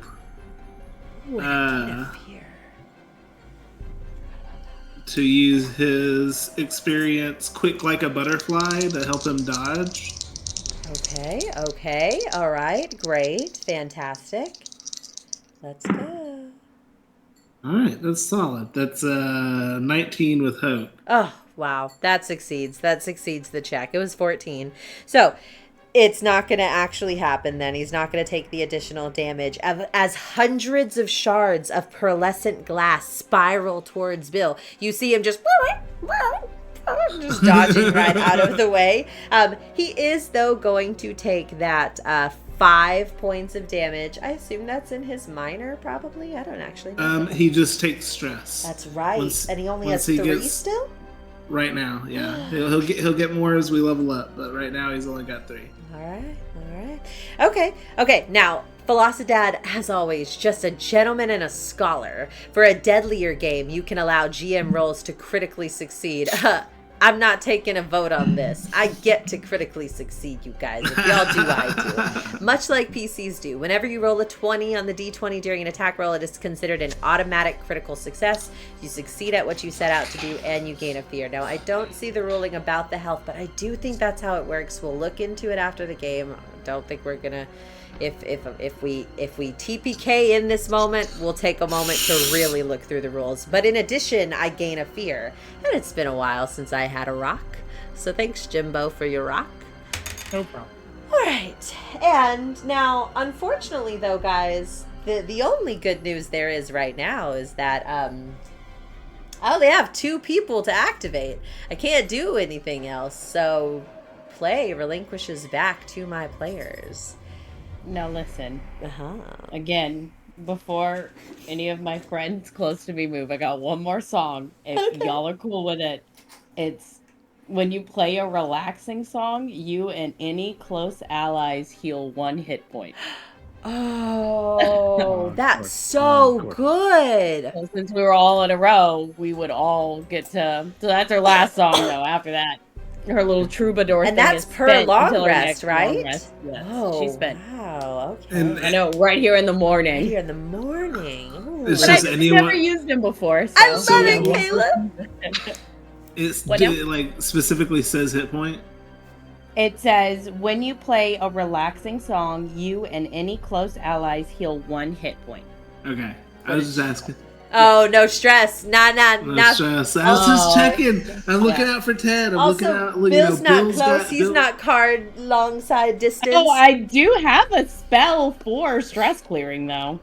Well, not But right. I'd Well, have I to- mean, listen, you could use it. I'd love that. Somebody actually hurt somebody. Also, Kayla, again, just because Velocidad is golden here, he said clutch to the thing that you just did. So, Oh, he's so Yeah. sweet. yeah, well done. Thank you. Okay, That's so remember, fun. then that is going to be, I mean, Ted, if you've taken something, you're in close. So all of you are close except for Bill. So everybody can heal.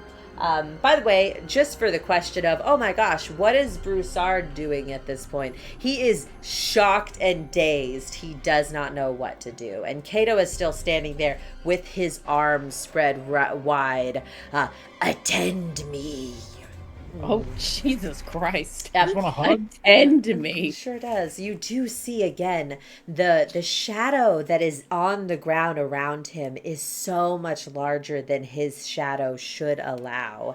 And it looks as though it's wings. Anura, with your background, you almost instinctively look up at the sky as though something should be coming from above at you. But you resist that as you play that relaxing song and everyone restores a hit point. Continue, players. Continue doing Should I go kill this big frog thing, or should I kill his shadow?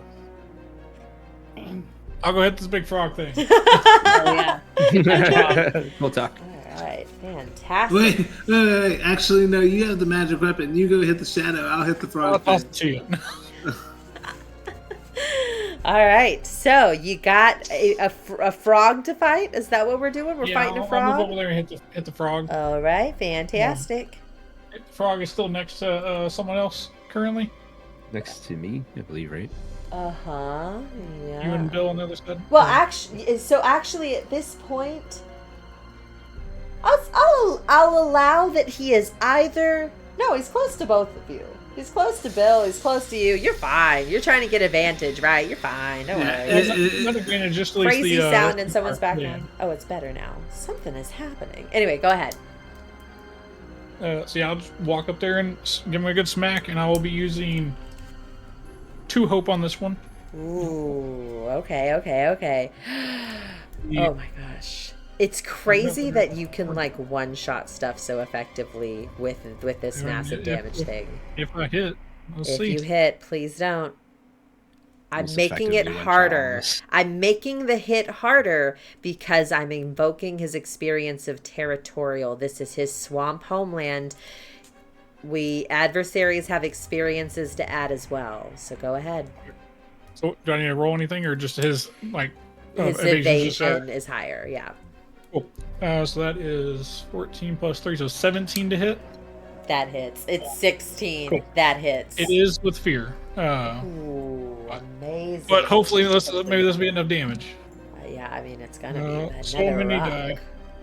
So that's 16, 22, 23, 26, Jesus Christ. 29, 30, 32, plus 1. Yeah, 33 magic. Yeah, his severe is 13. So Okay.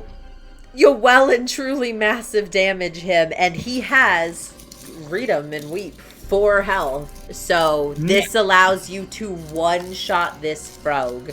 Absolutely it does. Beautiful. All right. Like assuming his tongue's down, I just want to kind of go for that and kind of just pull him into this axe as I right between the eyes. Oh, oh Sorry. my god. Bad toad. No, you're fine. You're doing amazing. You sweetie. see Bill kind of look at you and like raking his talons into the ground Bill, below. I told you I can't speak chicken.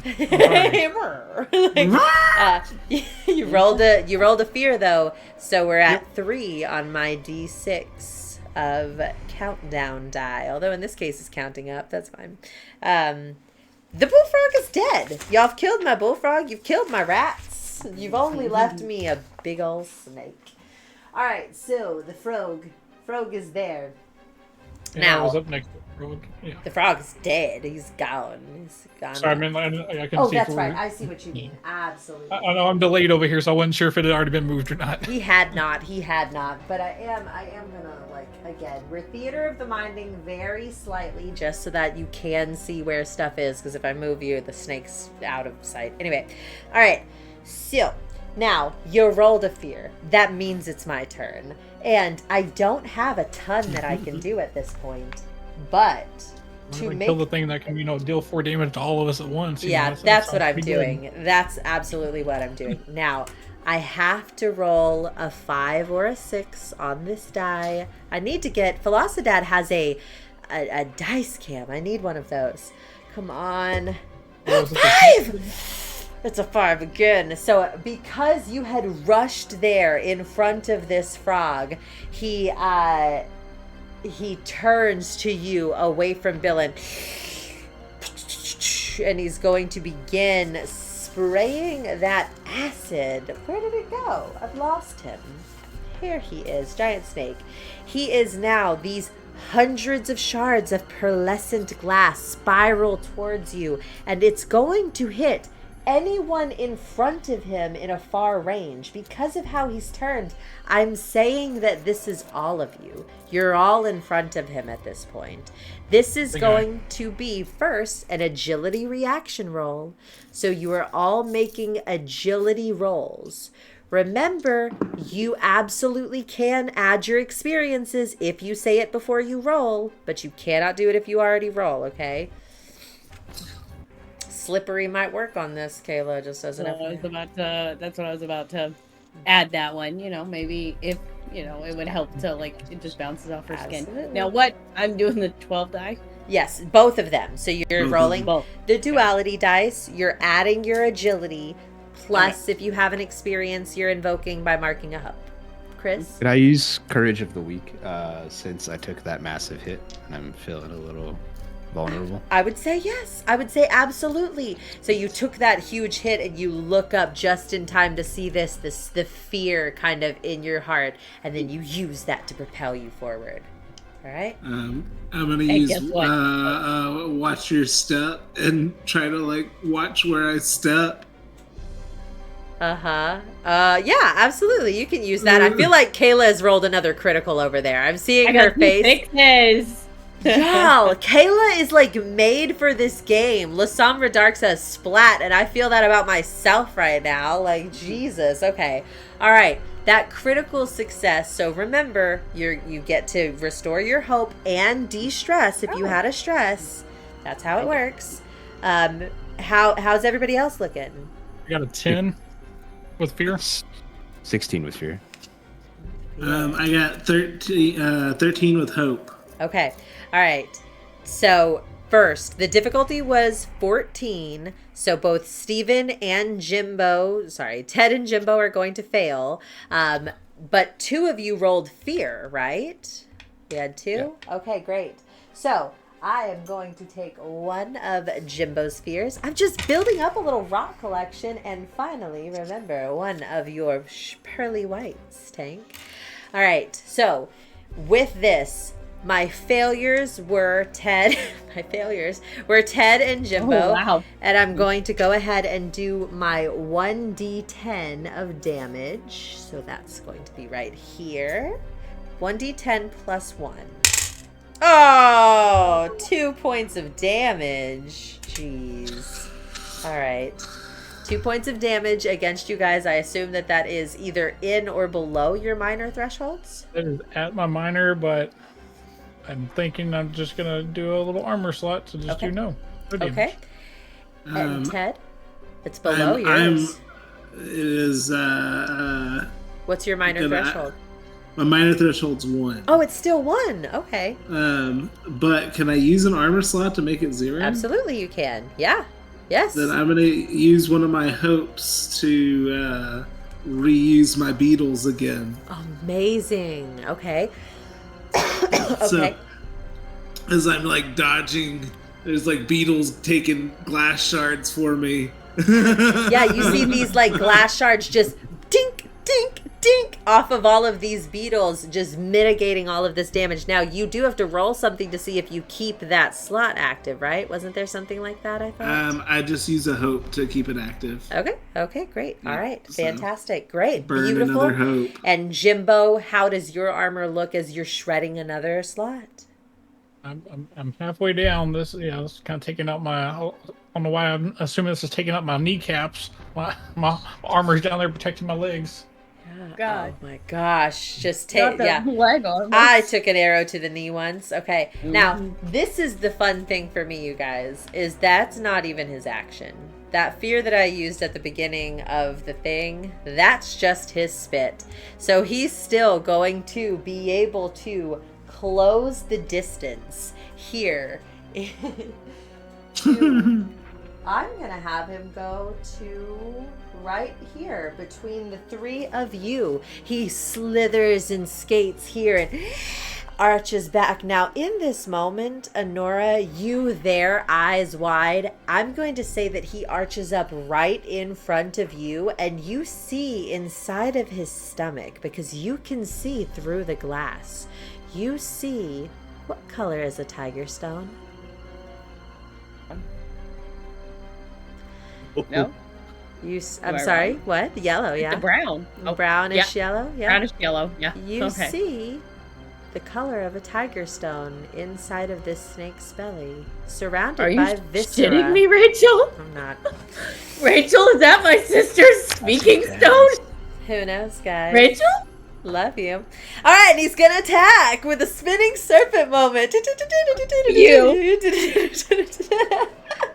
You just emotionally create us again. I love being a GM, you guys. It's so fun. Okay. You ate my sister? No, maybe not. Could be anything. A nice mustard hot dog in there. That's yellow. Anyway, brown. So he's at this point. He is going to be in this fear moment, right? He is going to be attacking against Ted, Anura, and Tank. He can hit all of you with this spinning serpent attack, but I do have to try to make the attack work first.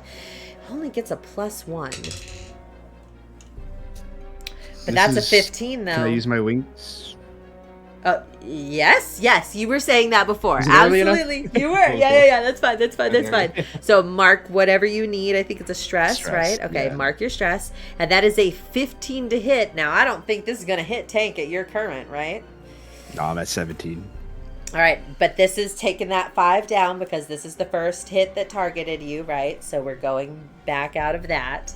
Yes. Oh, that one was gone already. Oh, it was 'cause gone it was already? Crit, so it hits no matter what. Okay. My evasion was 19, and I was gonna use Oh, beautiful. my thing to go to 21. Got but it. hits Okay. anyway. All right. So Tank's in the clear from this spinning attack. You have gotten into the motion of this kind of water dancing your way around the snake. But how Gimbo and Anura are we looking? Ted. Oh, sorry, Ted. Yeah, Ted and Anura. Jimbo is not part of this. What was the number? It 15. was higher than Just- 9. Yeah, higher than 9. It's hitting your Actually, evasion. I was 15. Well, that's gonna hit because they meet. Yeah. Yeah. My So- 3 looked like a 5. My bad. And Ted, what's your evasion? Ted, that's you, monkey man. Oh no, sorry. Yeah, no, that hits. I have 11. Okay, fantastic. So we are now going to make my Actually, one. never mind. Sorry. What I is was looking going- at the old one. what It is 15. I thought I was like, that seems so high. But yeah, my evasion is actually 15. All right. So 17 with the +2. So, Yeah, it does miss me. but it's 17, so it still Yeah. doesn't hit All right. you. Okay, Yeah, close that yeah, one. all good, all good. Okay. This is great. This is part of the learning process. It's 1.4, very, you know? yeah, fantastic. It's important that we all give each other clarifications on these things as we're learning them, because that's the thing that sinks it in. You never know the thing that you say is going to be like, oh, for someone else. All right. Any other clarifications before I roll damage? Because I'm about to. All Plus right. my Simiah grandmother. Yeah, your Simiah grandmother. All right, so I am now going to roll my D8 plus 3. That's 3 plus 3 is 6 physical damage. So that's going to be in what categories for each of you, Ted and Anura? It's major for Okay. me. It's minor for me. Okay, mitigating it at all, guys? I'm just gonna take it. Okay, I would like to use 2 of my armor slots. 2 of your armor slots. Okay, Yeah. absolutely. Does that reduce To it get to rid of 0? it. Yeah. I take none. Okay, fantastic. So explain to me your armor because you're letting it take this for you. I got leather armor now, so it's just like it's slashing through it. So it's got some holes, like, you know, we're gonna say like here at the chest, one at her stomach, you know. You do have that Valor Stone as well. Is it doing anything for you here? I So can't the actually Valor remember what it Stone does. that I put, because it was resilient, before you mark your last armor That's slot, right. roll your D6 on a 6. You don't take it. Is what I have. Oh, written down. we're just. Oh, I gotta get down to that last armor slot. I have to. Oh It's, my can God. you imagine the moment if it's that epic moment? Okay, so you guys take that damage. He again, it spins violently. Its sharp body striking in every direction. But I'm down to just him. So I have 2 action tokens left, but I just can't do anything else with him. So play turns back over to my players. What a good round for me. Tank, let's Ally. fucking kill this thing. Let's go. Should I Let's dive power bomb, push baby. them? Or are we're gonna? I think it sounded like a tag team here. We're about Oh to do my yeah, God! Love that for y'all. And I'm You loving go that high, it's a go spinning low. serpent and it's about to be a spinning simiary. Simiary? You know? Okay. Is that what y'all are doing though? I was thinking that. So how big is the glass snake? He's quite large. His head is the size of a human's head. Like this is a large snake. Very big. Very big. Twirling blades, and then I think like maybe like I run up and like with my like sickle comma like hit it and like spin around like its neck. I'm so sorry. I need one clarification just very briefly. I don't think I moved the fear die up when you both did a fear. We're at 5 on this die of 6. Okay? So go ahead. I'm so sorry to have cut you off. I just need you all to know that the fear die is on 5 of 6 in our countdown. Go ahead, Steven. Okay. Happens. Yeah, on who the neck. knows? I don't know. And then I was thinking Tank could like fly around it and like slash it with his blade while he was flying around it. And we're just doing like circle spinning attack Oh, around the circle spinny snake. just double cyclone? Yeah. Saw how I dodged that snake earlier. Yeah, basically. Amazing. All right. So the rules of this is y'all both get to roll your your attacks, and you get to choose whichever one you prefer, okay? Oh my gosh! Ink and Lyre is raiding with a party of 9. Hi, friends. We're playing Daggerheart, the new tabletop RPG from Darrington Press and Critical Role. It's nice to see you guys. We're in the middle of a tag team roll, so go ahead. Steven and Chris, what has your roles become, guys? Yep, your duality dice is what we're rolling in this case. I got a crit. Why'd you hold off on that? That's wild. That's crazy. I didn't want to step on any toes. Beautiful. I didn't get a crit. Okay, so first, as part of the crit, we're taking your roll. That means you get to restore a hope. Because you spent you spend 2 hope when you engage in a tag team roll with Tank because he's a warrior. But you restore 1, so you're only down by 1. Also clear a stress if you haven't already, because the nature of criticals. I know, I gotta remind people of that. And can I clear Bill's stress? No, you certainly may not. She said absolutely not. Absolutely Why not? Because he didn't roll it. That wasn't him. I guess. All right. But as part of this, guys, a crit on a tag team roll? I mean, legendary. So this means, again, Chris, you had the 2d8 plus 5, right? Go ahead and roll that out, whatever that is, plus 16. Steven, what is yours? 2d8. Okay, great. So y'all roll your damage out. Are y'all comfortable and confident with the math, or do you need help? Can I use Anura's advantage dice on the damage too? You certainly can. It's not an advantage die, it's a rally die, but yeah, you can. Yeah. Let's do it. This is crazy. He hasn't taken a minimum of 32 with no additions. All right.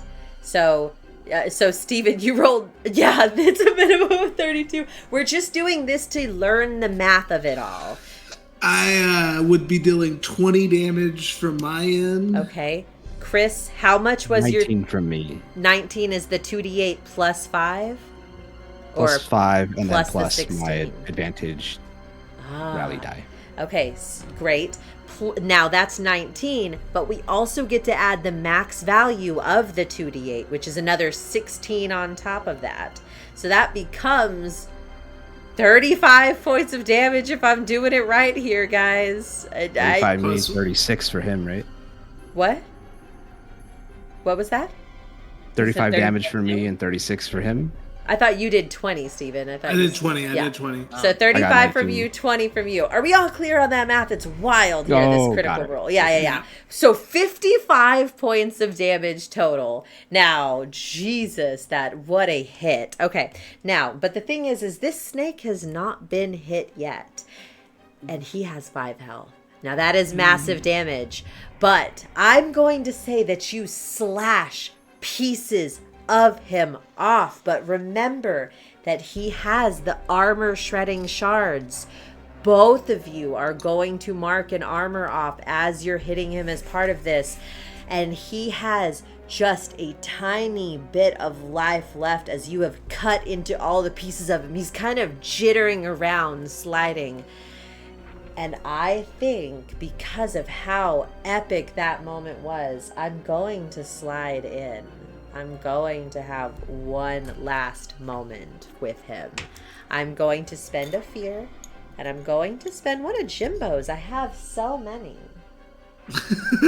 So many of Gimbo's. So it really was, wasn't it? I'm going to use yours. So because that would convert to 2 action tokens, I'm going to be using that. And I am going to, again, guys, his spitter action happens every single time. But let's see. Let's see what the dice gods say. I have to roll a 5 or a 6. And remember, he just took all of this damage. Does he even have reserves of this acid left? 1. He does not. You see him kind of arch up and kind of collapses a little bit, and he's coming along, but no spit happens this time. But he is going to try to do one last spinning attack. And I'm going to say as part of this, because he's so broken, the shards are flying off of him as he's doing this. It's not going to add anything. This is just flavor. But remember, guys, this is going to be on you three again. Nobody moved away. You're all still right there. And I'm going to need you. Oh, no. I get to make the attack roll. Now, he is just in dire straits. But let's see. Come on, beautiful. One more hit. Okay, so that is going to be a 12 plus his 1 is a 13. Who did I hit? Hit me. All right. Tank. Water dancing away from that moment with that 13 does not hit. But Tedeos and Anura, you are both getting hit by this again. So we are going to do the 1d8 plus 3 damage in this moment. And that is, that's a 7 on the die plus 3 physical damage. 10 total. 10 is the damage that he's doing to you guys. Thresholds. What thresholds are we in for each of you? You're in my major, but I am going to mark a hope and use my beetles to knock it down to a minor. Okay, fantastic, amazing. And Anura, where are we at with you? You're in my major. And how much damage does it do? It's 10 total. It's 10 total. So my major is 6, and then my severe is 15. So it is in the major. Yeah, it's in the major. And if you used 1, it's still only going to get you 2/6, which stays in your major. You'd have to do 2 to get it to minor, or just take the major. Okay, I'm gonna use 2. Okay, all right. How much armor do you have left, Anura? I have 1. All right. You're really trying, aren't you? Listen, we're going to talk about this in a second, but how does this look? Are we another ribbit bodice ripping moment as the armor is just shredding on your heroine? Oh my god. I'm not trying to in this moment, but like we got some toxicity in this role play, you know? Anyway, go ahead. What does this look like as your armor is getting shredded? I mean, it's all slashed up. She just poke it out everywhere. I'm going to have Broussard from here. He's going to run in and he's going to stand in front of you.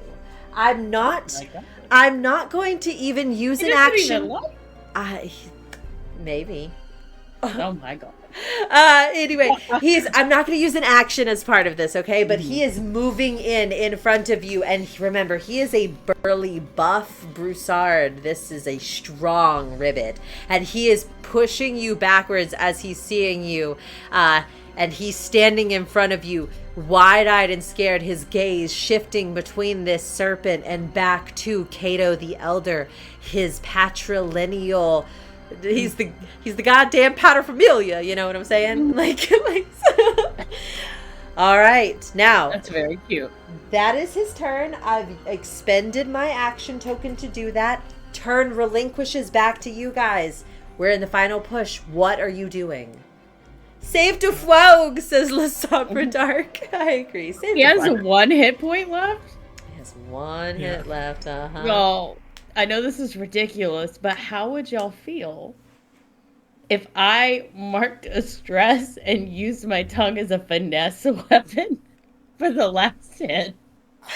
If you can back up at all, I'd recommend it, but... Oh yeah, that's probably... Should I back up?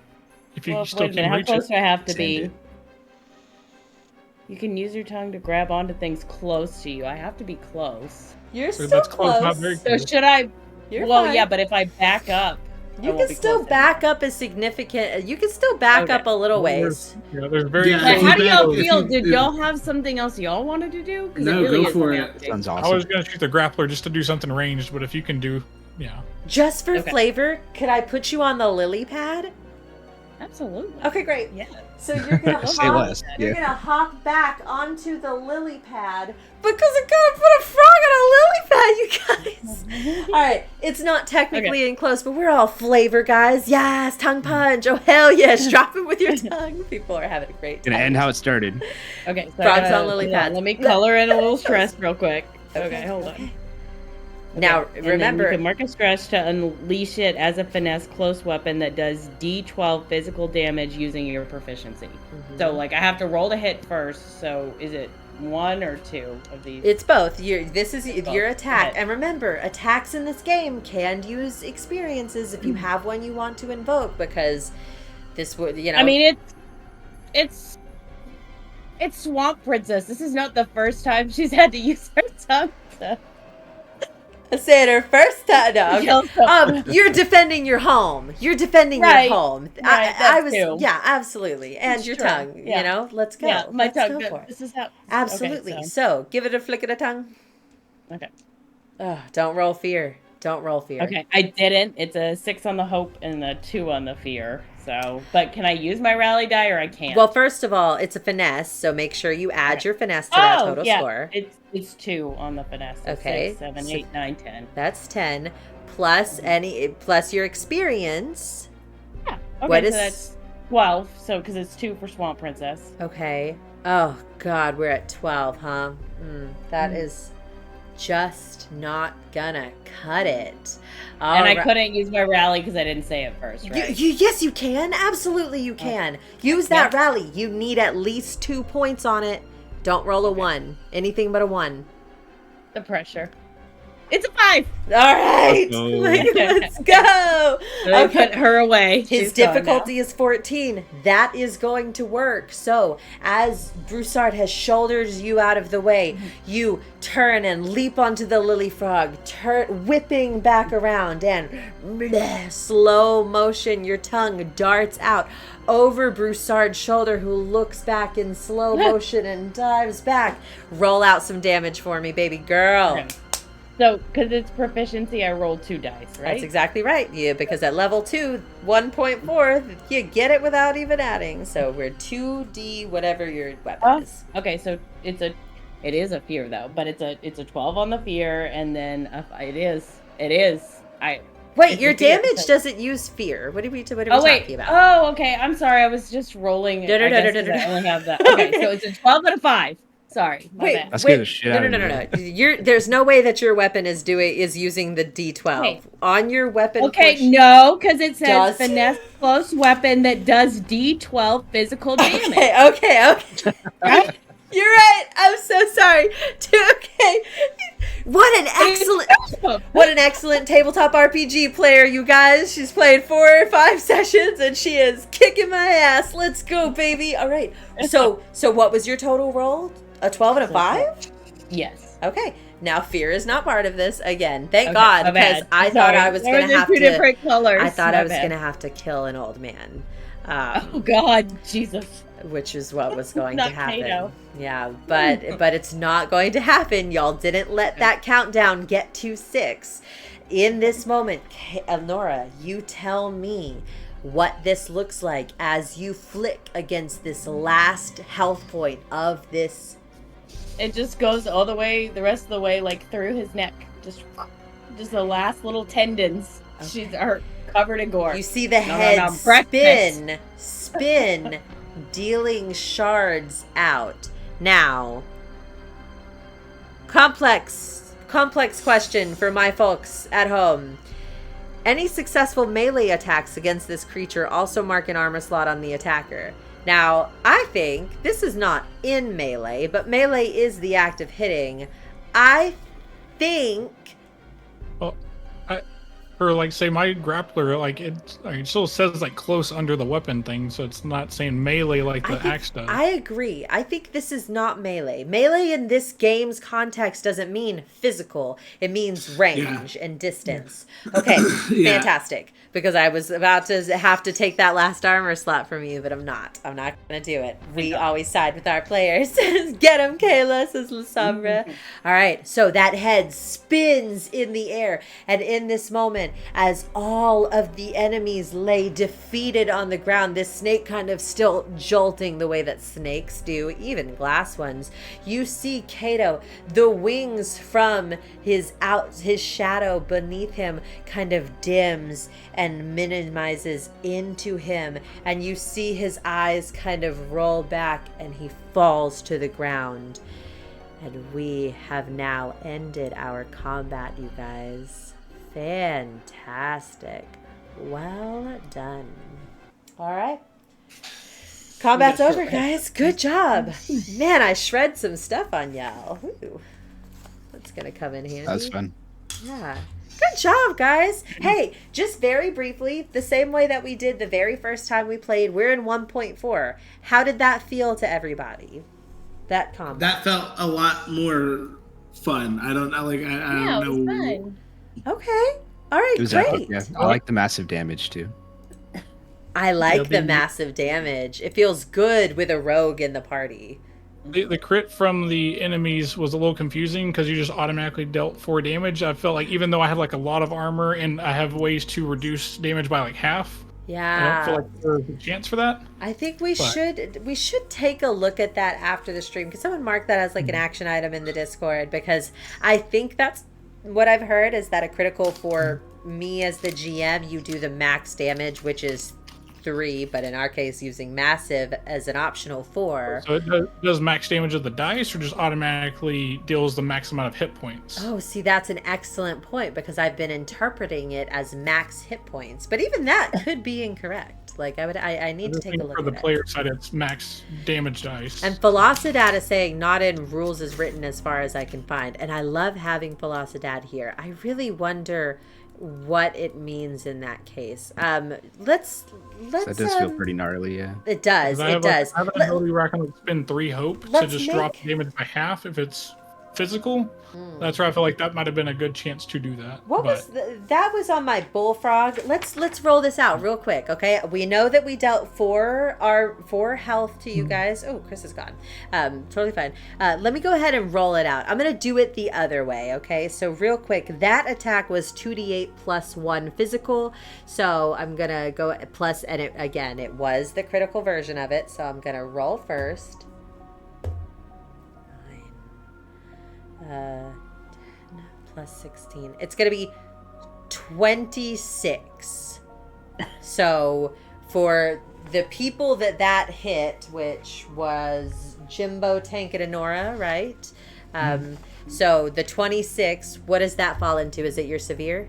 Well, My severe is 15. My severe, I could spend 3 hope and make it half of that, which would bring it to 13, which I could then spend 1 armor and bring it to 1 hit point, basically. Okay, great. Let's do that instead. So you were gonna take 4 hit points. So give yourself 3 back, okay?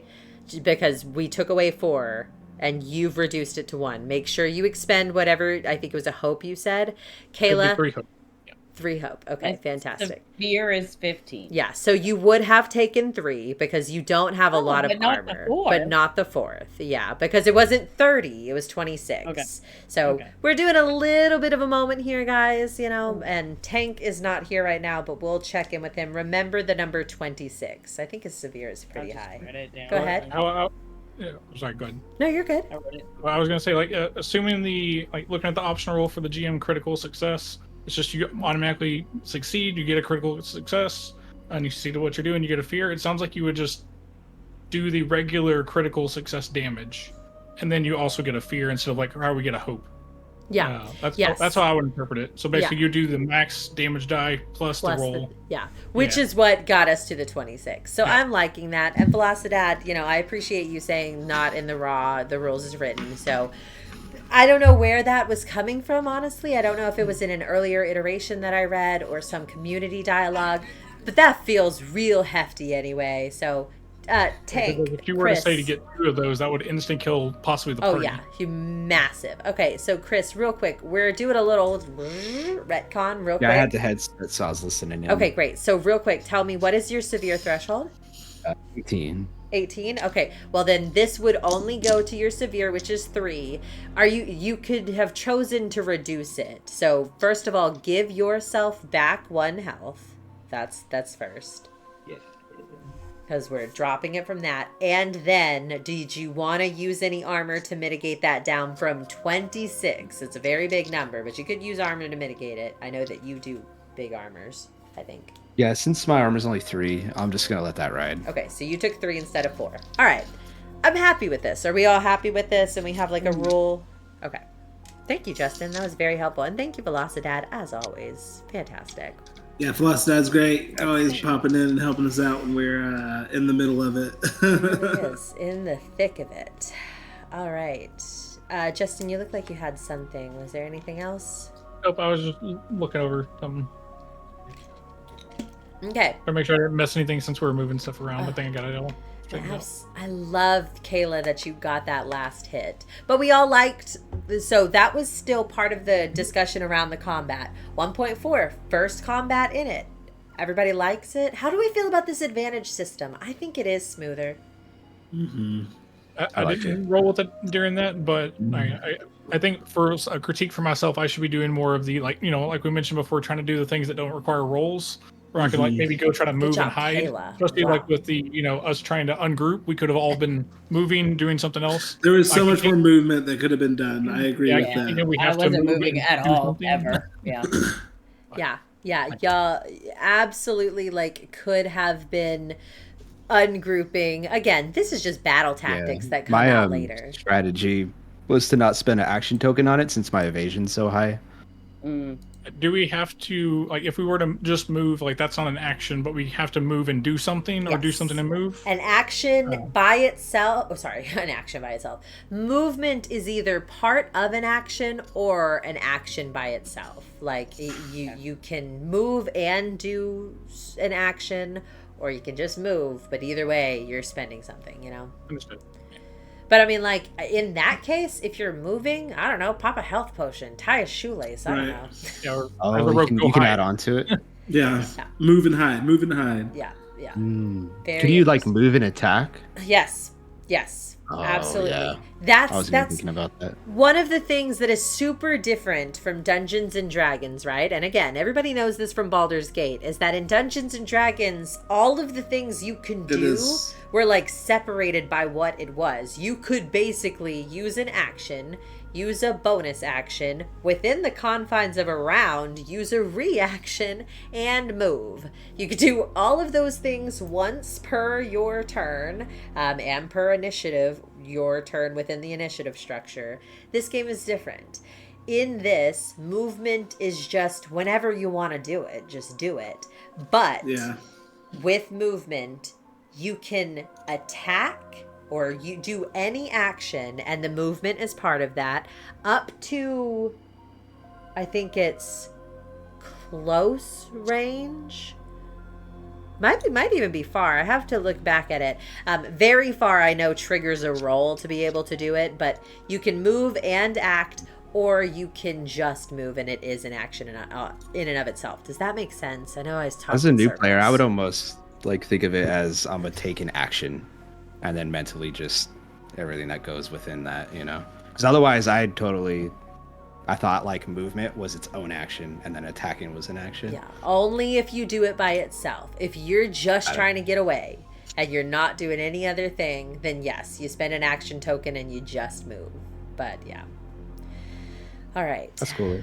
Someone go ahead. So one other critique on the abilities, I was wanting to do one of my spells, but it just didn't feel worth it at the moment. But it may just be because they're more could be more role play focused, but can be used in some combats. Probably not one when it's a lot of creatures. Which one? Honestly, I was looking at both the Enrapture one and Troublemaker, but Enrapture was one I was possibly going to do at the very beginning when we had this old guy that was possibly, maybe he was the heavy hitter. I was going to try to get his attention and just make him hey, he was initially going for Anura. Nope, bring him to one of the tanks, and just hey, no, he only has to focus on me. But at the same time, I was that could also lead to immediately a fear, and then great, now they get to go, and that possibly double backfires. It's so tough because that is one thing with the combat that I don't know that I have a gripe with, because it's the way we rotate over from players to DM, but it always feels horrible to be the one that rolled fear. It does, I love that. I feel I did it. I feel the stakes feel so real here in Daggerheart Yeah. in a way that Yeah. also, I think Justin had mentioned this in an earlier thing of like, because there's no initiative order, there's no walking away, you know? Yeah. So often in D&D, you're like, okay, I'm gonna go stir the soup real quick, and you're just gone for a solid 12, 15 minutes because who cares? You're not acting for another 20. So, Yeah. that's cool. All right. I want to keep things moving though. But I Sorry. like that it sounds. No. This is perfect. This is what I wanted. Ultimately, that's the purpose that we're here for, is testing out the playtest. That is pointless if I'm like, oh no, we have to get to town. No, we have to talk about these things. I like it. La Sombra, by the way, said it's not easy having read through 4 iterations and trying to remember Yeah. what's what. I appreciate that because yeah, I don't know at this point where I read that critical thing, and this is the first time that I think I truly encountered it after having read that. Don't know where it came from. Maybe dreamed it. Who knows? But okay. Regrouping. Back for our tone. Oh, and actually, I wanted a different spooky song. Okay. And again, brought to you by Midnight Syndicate. Thank you. So, all right, guys. So, here you all sit. Now the sun is beginning to peek through this mist at this point. You see Broussard kind of looking around and sees Cato, the elder, there on the ground, rushes over to him, glancing back to make sure, Anura, that you're fine, but rushes to Cato, the elder, and he's going to lift him up. Cato! What? And he's gonna lift the mask over his nose, and he's going to just full hoist him over his shoulder. He is strong. What a powerful frog. Frog daddy. Enemies to lovers, anybody? He's lifting him over his shoulder, and he turns back to your group and he says, I don't know what's going on, but we have to get out of here. I'm not staying out here. Are you coming? Let's go. Let's go. Let's go. But first, Anora's gonna grab that stone that was in that snake. She go scoop it up. Okay, so you, in that moment, as everyone is beginning to push forward, you having seen in the midst of combat that yellow-brown color in the belly of one of these glass snakes, you rummage through the glass, it pricking your fingers a bit, not dealing any damage, this is flavor, but inside of the remains of this, and there is viscera as well, there is blood, there is torn clothing. You do find a stone, though a solid 1/8 of it is chipped entirely off.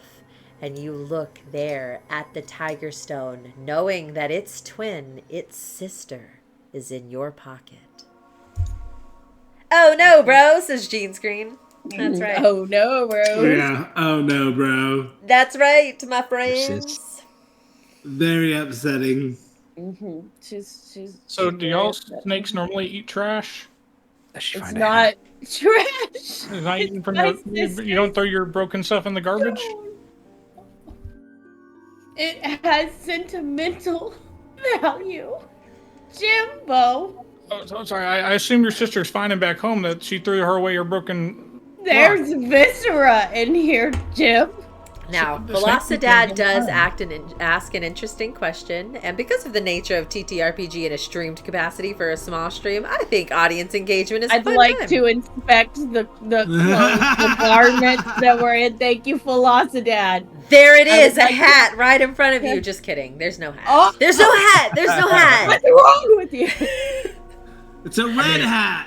I'm no doctor, but can I look at the? Does it look like frog person viscera? Yeah, that's what I was about to say. May I inspect the viscera? Ooh, are we making a check, Sipu? I Yeah, love a good the check, viscera, and Sipu. I would like to check. Okay. See Oh, if there's now any just remember, guys. Liliana-shaped bits in Just here. remember that the nature of this game is that if you roll a fear, I have to drive it in a fearful manner forward. So this is just... Are you telling me that I shouldn't No. roll right now? No. I'm not changing the whole story for this context. I'm just reminding people of the mechanics. Velocidad absolutely has a point. So the person that is making this check sounds like it's Gimbo in this case. Although you were there, Anura, looking through. I'll let either one of you do it. Who's looking through? Hold on, really quick. Jim, let's have a moment. What's Yeah. your instinct? I mean, I got moderate instincts. Okay, I can because throw I a rock don't. I have person. a 0 on my instinct. I So got a out of little the better two than of us, you would be able to decipher, I'm assuming, frog bits. Now, Yeah. now, a point of order. I don't No? think this is an instinct check. What do you think it is? I think it is analyzing. Like, Oh, shit. I'm going to call this a knowledge check. Or I would one on also that. give it a finesse check because of the context of digging through these glass shards. One or the Okay. other, knowledge or finesse. I'm a little more confident with finesse. I can, avoid some glass, but I mean, I'm sure you're smarter than I am.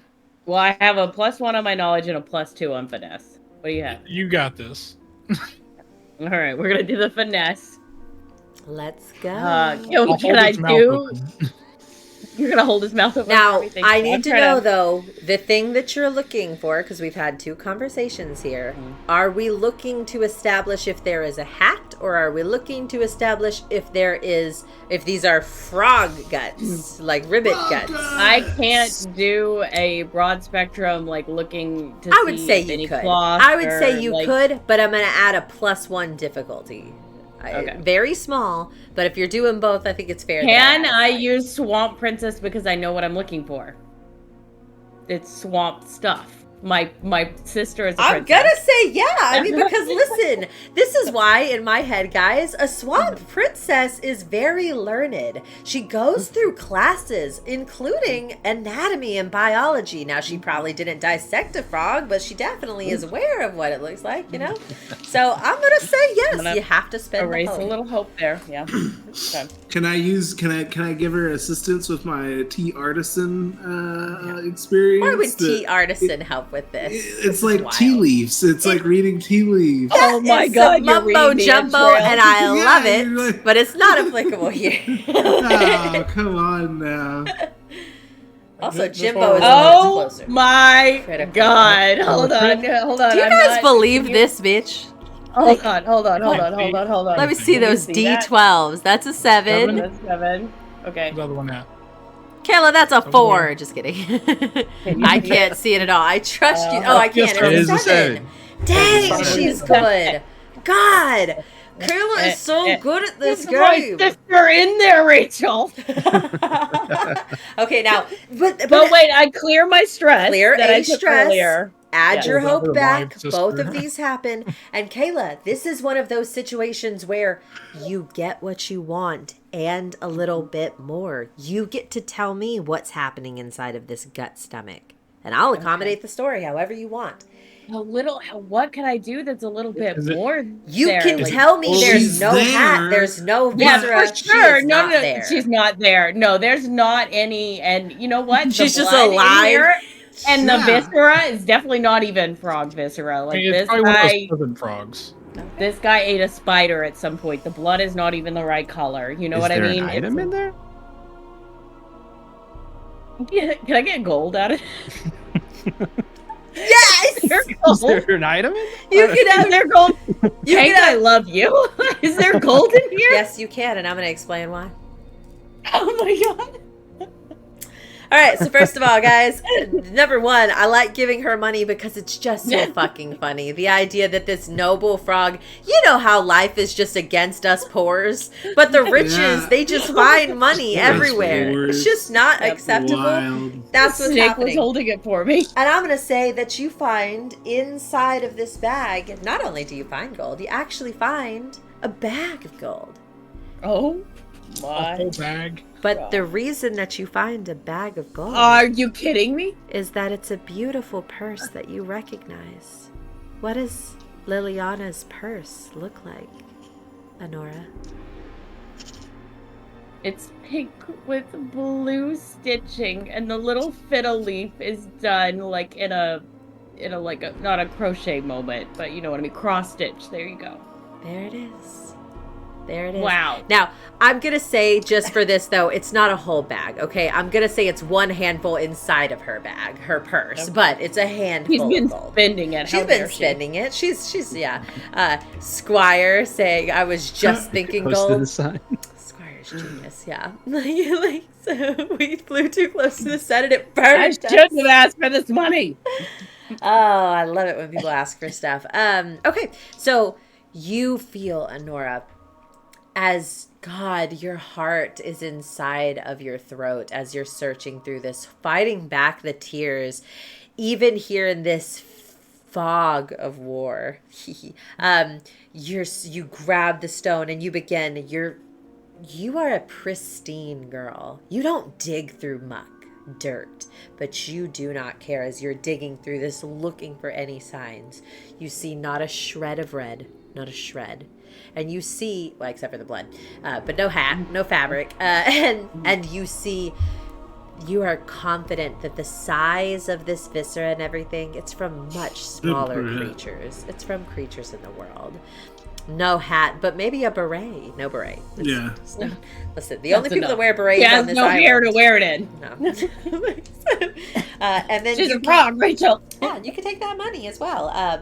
But yeah, that's where we are, guys. So Broussard is like cradling Cato like there and looking out concerned back towards you as you kind of stand up, confident and relieved, though that relief gives way a moment later to that deep-seated fear. Where is she? She's not here. At least that would have been an answer, though a horrible answer. Where is your sister? Okay. Where's your sister? Where's your sister? You're not really asking me that, right? No. Where I wouldn't is know. your Oh, sister? thank Where God. is your sister? Find her. Carmen What's in San the Diego. box? No. You have a Carmen San Diego hat. That's so funny. Where in the world is my sister? Okay. She's gone. So, oh my God, where is she? Says Jean Scream. Where is she, Kayla? Am I my sister's keeper? Murderer. Usurper. Anyway. Oh my God. All right. So we are moving forward. Everybody is, unless there is anything else people want to do here in this moment. Okay. Great. I wanted to ask, is the boat with legs still nearby watching all of this, or had it already left? The boat is gone. The boat That captain left as soon as he could. Yeah, listen. Those legs did that thing that like they do in cartoons where it's like just like all right. We are going to try to wrap up here pretty soon, by the way, guys. Like we're getting to the tail end. So you are traveling through this marsh, okay? Remember that you are following the roadways, the paths, which are these wooden decks that are built on stilts throughout the marsh. Now, Flintstone boats, indeed. Flintstone's boats, absolutely. So Cato is leading you as he's carrying them. And by the way, those two fishermen who had gone beyond, they never returned. They have not come back. Cato did not wait for them, because he was so into thinking about saving the patriarch of his family. So you are all making good time through these marshes. They are lit every so often by these lanterns that are swinging, someone maintaining them. And this cuts a path directly to the east. Yeah, it's effectively directly east, maybe slightly south. Anura, things as the day is beginning to brighten, though the mist is still thick and hangs heavy in the air. You can taste on the mist, by the way. What does magic taste like to you? Because we've been reading this book together. Let's just say salt. Amazing. Salt. As it's infusing your nose, you smell, imbued into the very essence of this mist, that salt, briny taste that you associate with magic on your tongue when you are fueling your powers. Much like electricity or magnets taste kind of metallic and coppery, magic has a taste to Anura, and it is salty. She warns you all of this, and you kind of raise your masks a little bit higher. But eventually, you begin seeing these houses built into the swamp itself on stilts. These small houses, first on the outskirts, one by one, people beginning to light lanterns, and then a bit bigger of a town there to your right, which would be south. Now, Cato at this point is going to turn back to you, Anura. You keep saying Cato, but you mean Broussard, right? Oh my gosh, I'm so sorry. Thank you so much. Broussard is going to turn... The unconscious old man. is going to turn back to you, Anura, and say, I need to get him to a healer, so I need to go into town. Are you coming into town, or are you heading directly to the Warren? You know the Warren means your familial home. Yeah. Now listen, real quick, I need to talk to you guys. So, would it be a good idea to like follow him so we can hopefully short rest wherever he is? Because your girl's armor slots are busted. I mean, yeah, I think we're all kind of tore up a little bit. Yeah. And it wouldn't be a bad idea to be there when the old to man figure out wakes what's up. going on with Cato, and we could just when- say she's worried about him. We're already a day late, so it's fine. We're also God, closer my to sister's dead. The worst sister ever. where we found the I stone mean, you of your found sister, right? the stone and the purse, and no arms or legs, so that's a bonus. So she had to be around, right? Kicking Or it. that snake has been traveling. Traveling far. The snakes get around. I don't know. Do glass snakes get around? But yeah, I think it'd be a good idea to. Okay, so we're gonna, tell Broussard we're coming with you. You know, I'm worried about Cato. She's not even gonna joke about his inability to read right now. She's just sorry about. Oh, yeah. Mm-hmm. Yeah. Okay. Rachel, question for you. Yes. I say no if this is like too complicated or like costly, mess stuff up, but Gimbo would be willing to like forego the short rest and maybe kind of go scout up ahead to maybe if we can see anything, get some info, bring it back to the group. Okay. Separate? Split the party for the purpose of syndicate contacts? Is that what we're doing? Oh, well, I can do that as Oh, well. you're just scouting. I mean, just looking to scout, like what's going on back at the place? Is it like shit going down there? Is it on Like fire? where? Where are you going? To the Warren? Yeah, wherever I think the Warren is. Sure. Which I may need to reach out to that contact that I believe is here in town Listen, somewhere. That's like what happens in horror movies, though. You split up and you die. Well, yeah, that's all. Just be careful. I mean, yeah, just He's be a very rogue. careful. He's a rogue. He's a sneaky snake. Okay. Scooby Doo I'm vibes. not going to go into the Warren. I just want to kind of peek, see how things are Well, they going. wouldn't let you in without you. You know, they don't know what They your don't know hat. what my hat does. Yeah. Yeah, I mean, I had to. What that's the a good hat? hat. I'm down with whatever you guys want to do. I'm okay with parties splitting. I kind of like it. I think it's fun. Listen, Jimbo, you're your own man. If this is what you think you need to do, who are we to stop you? Could I pass Jimbo my fire jar in case the mist gets Needs to deep, be set on fire? and I'll know it's him. Oh. Yeah, I can like let off a signal. Oh my god, genius. Okay. All right. Wanted to give him something for the road. So, you guys I'll here. be careful. I'll info gather. I'll be back. Okay. Okay. Be safe, Jim. So you guys here at the split, okay? We're going to separate and go with, in this case, Gimbo, because your group is following Broussard. He eyes Gimbo up and down a bit, but weighs you to be suitable as he sees you slip into the shadows a little bit, Now, this is where those planks kind of diverge. You three Steven, are you okay? Yeah, I'm fine. My God, Jesus.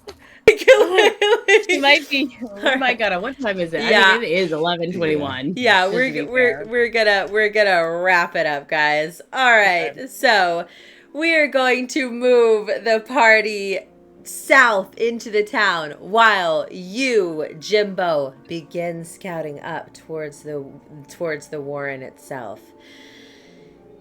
You on your own, this mist pressing in around you, you begin heading in that direction.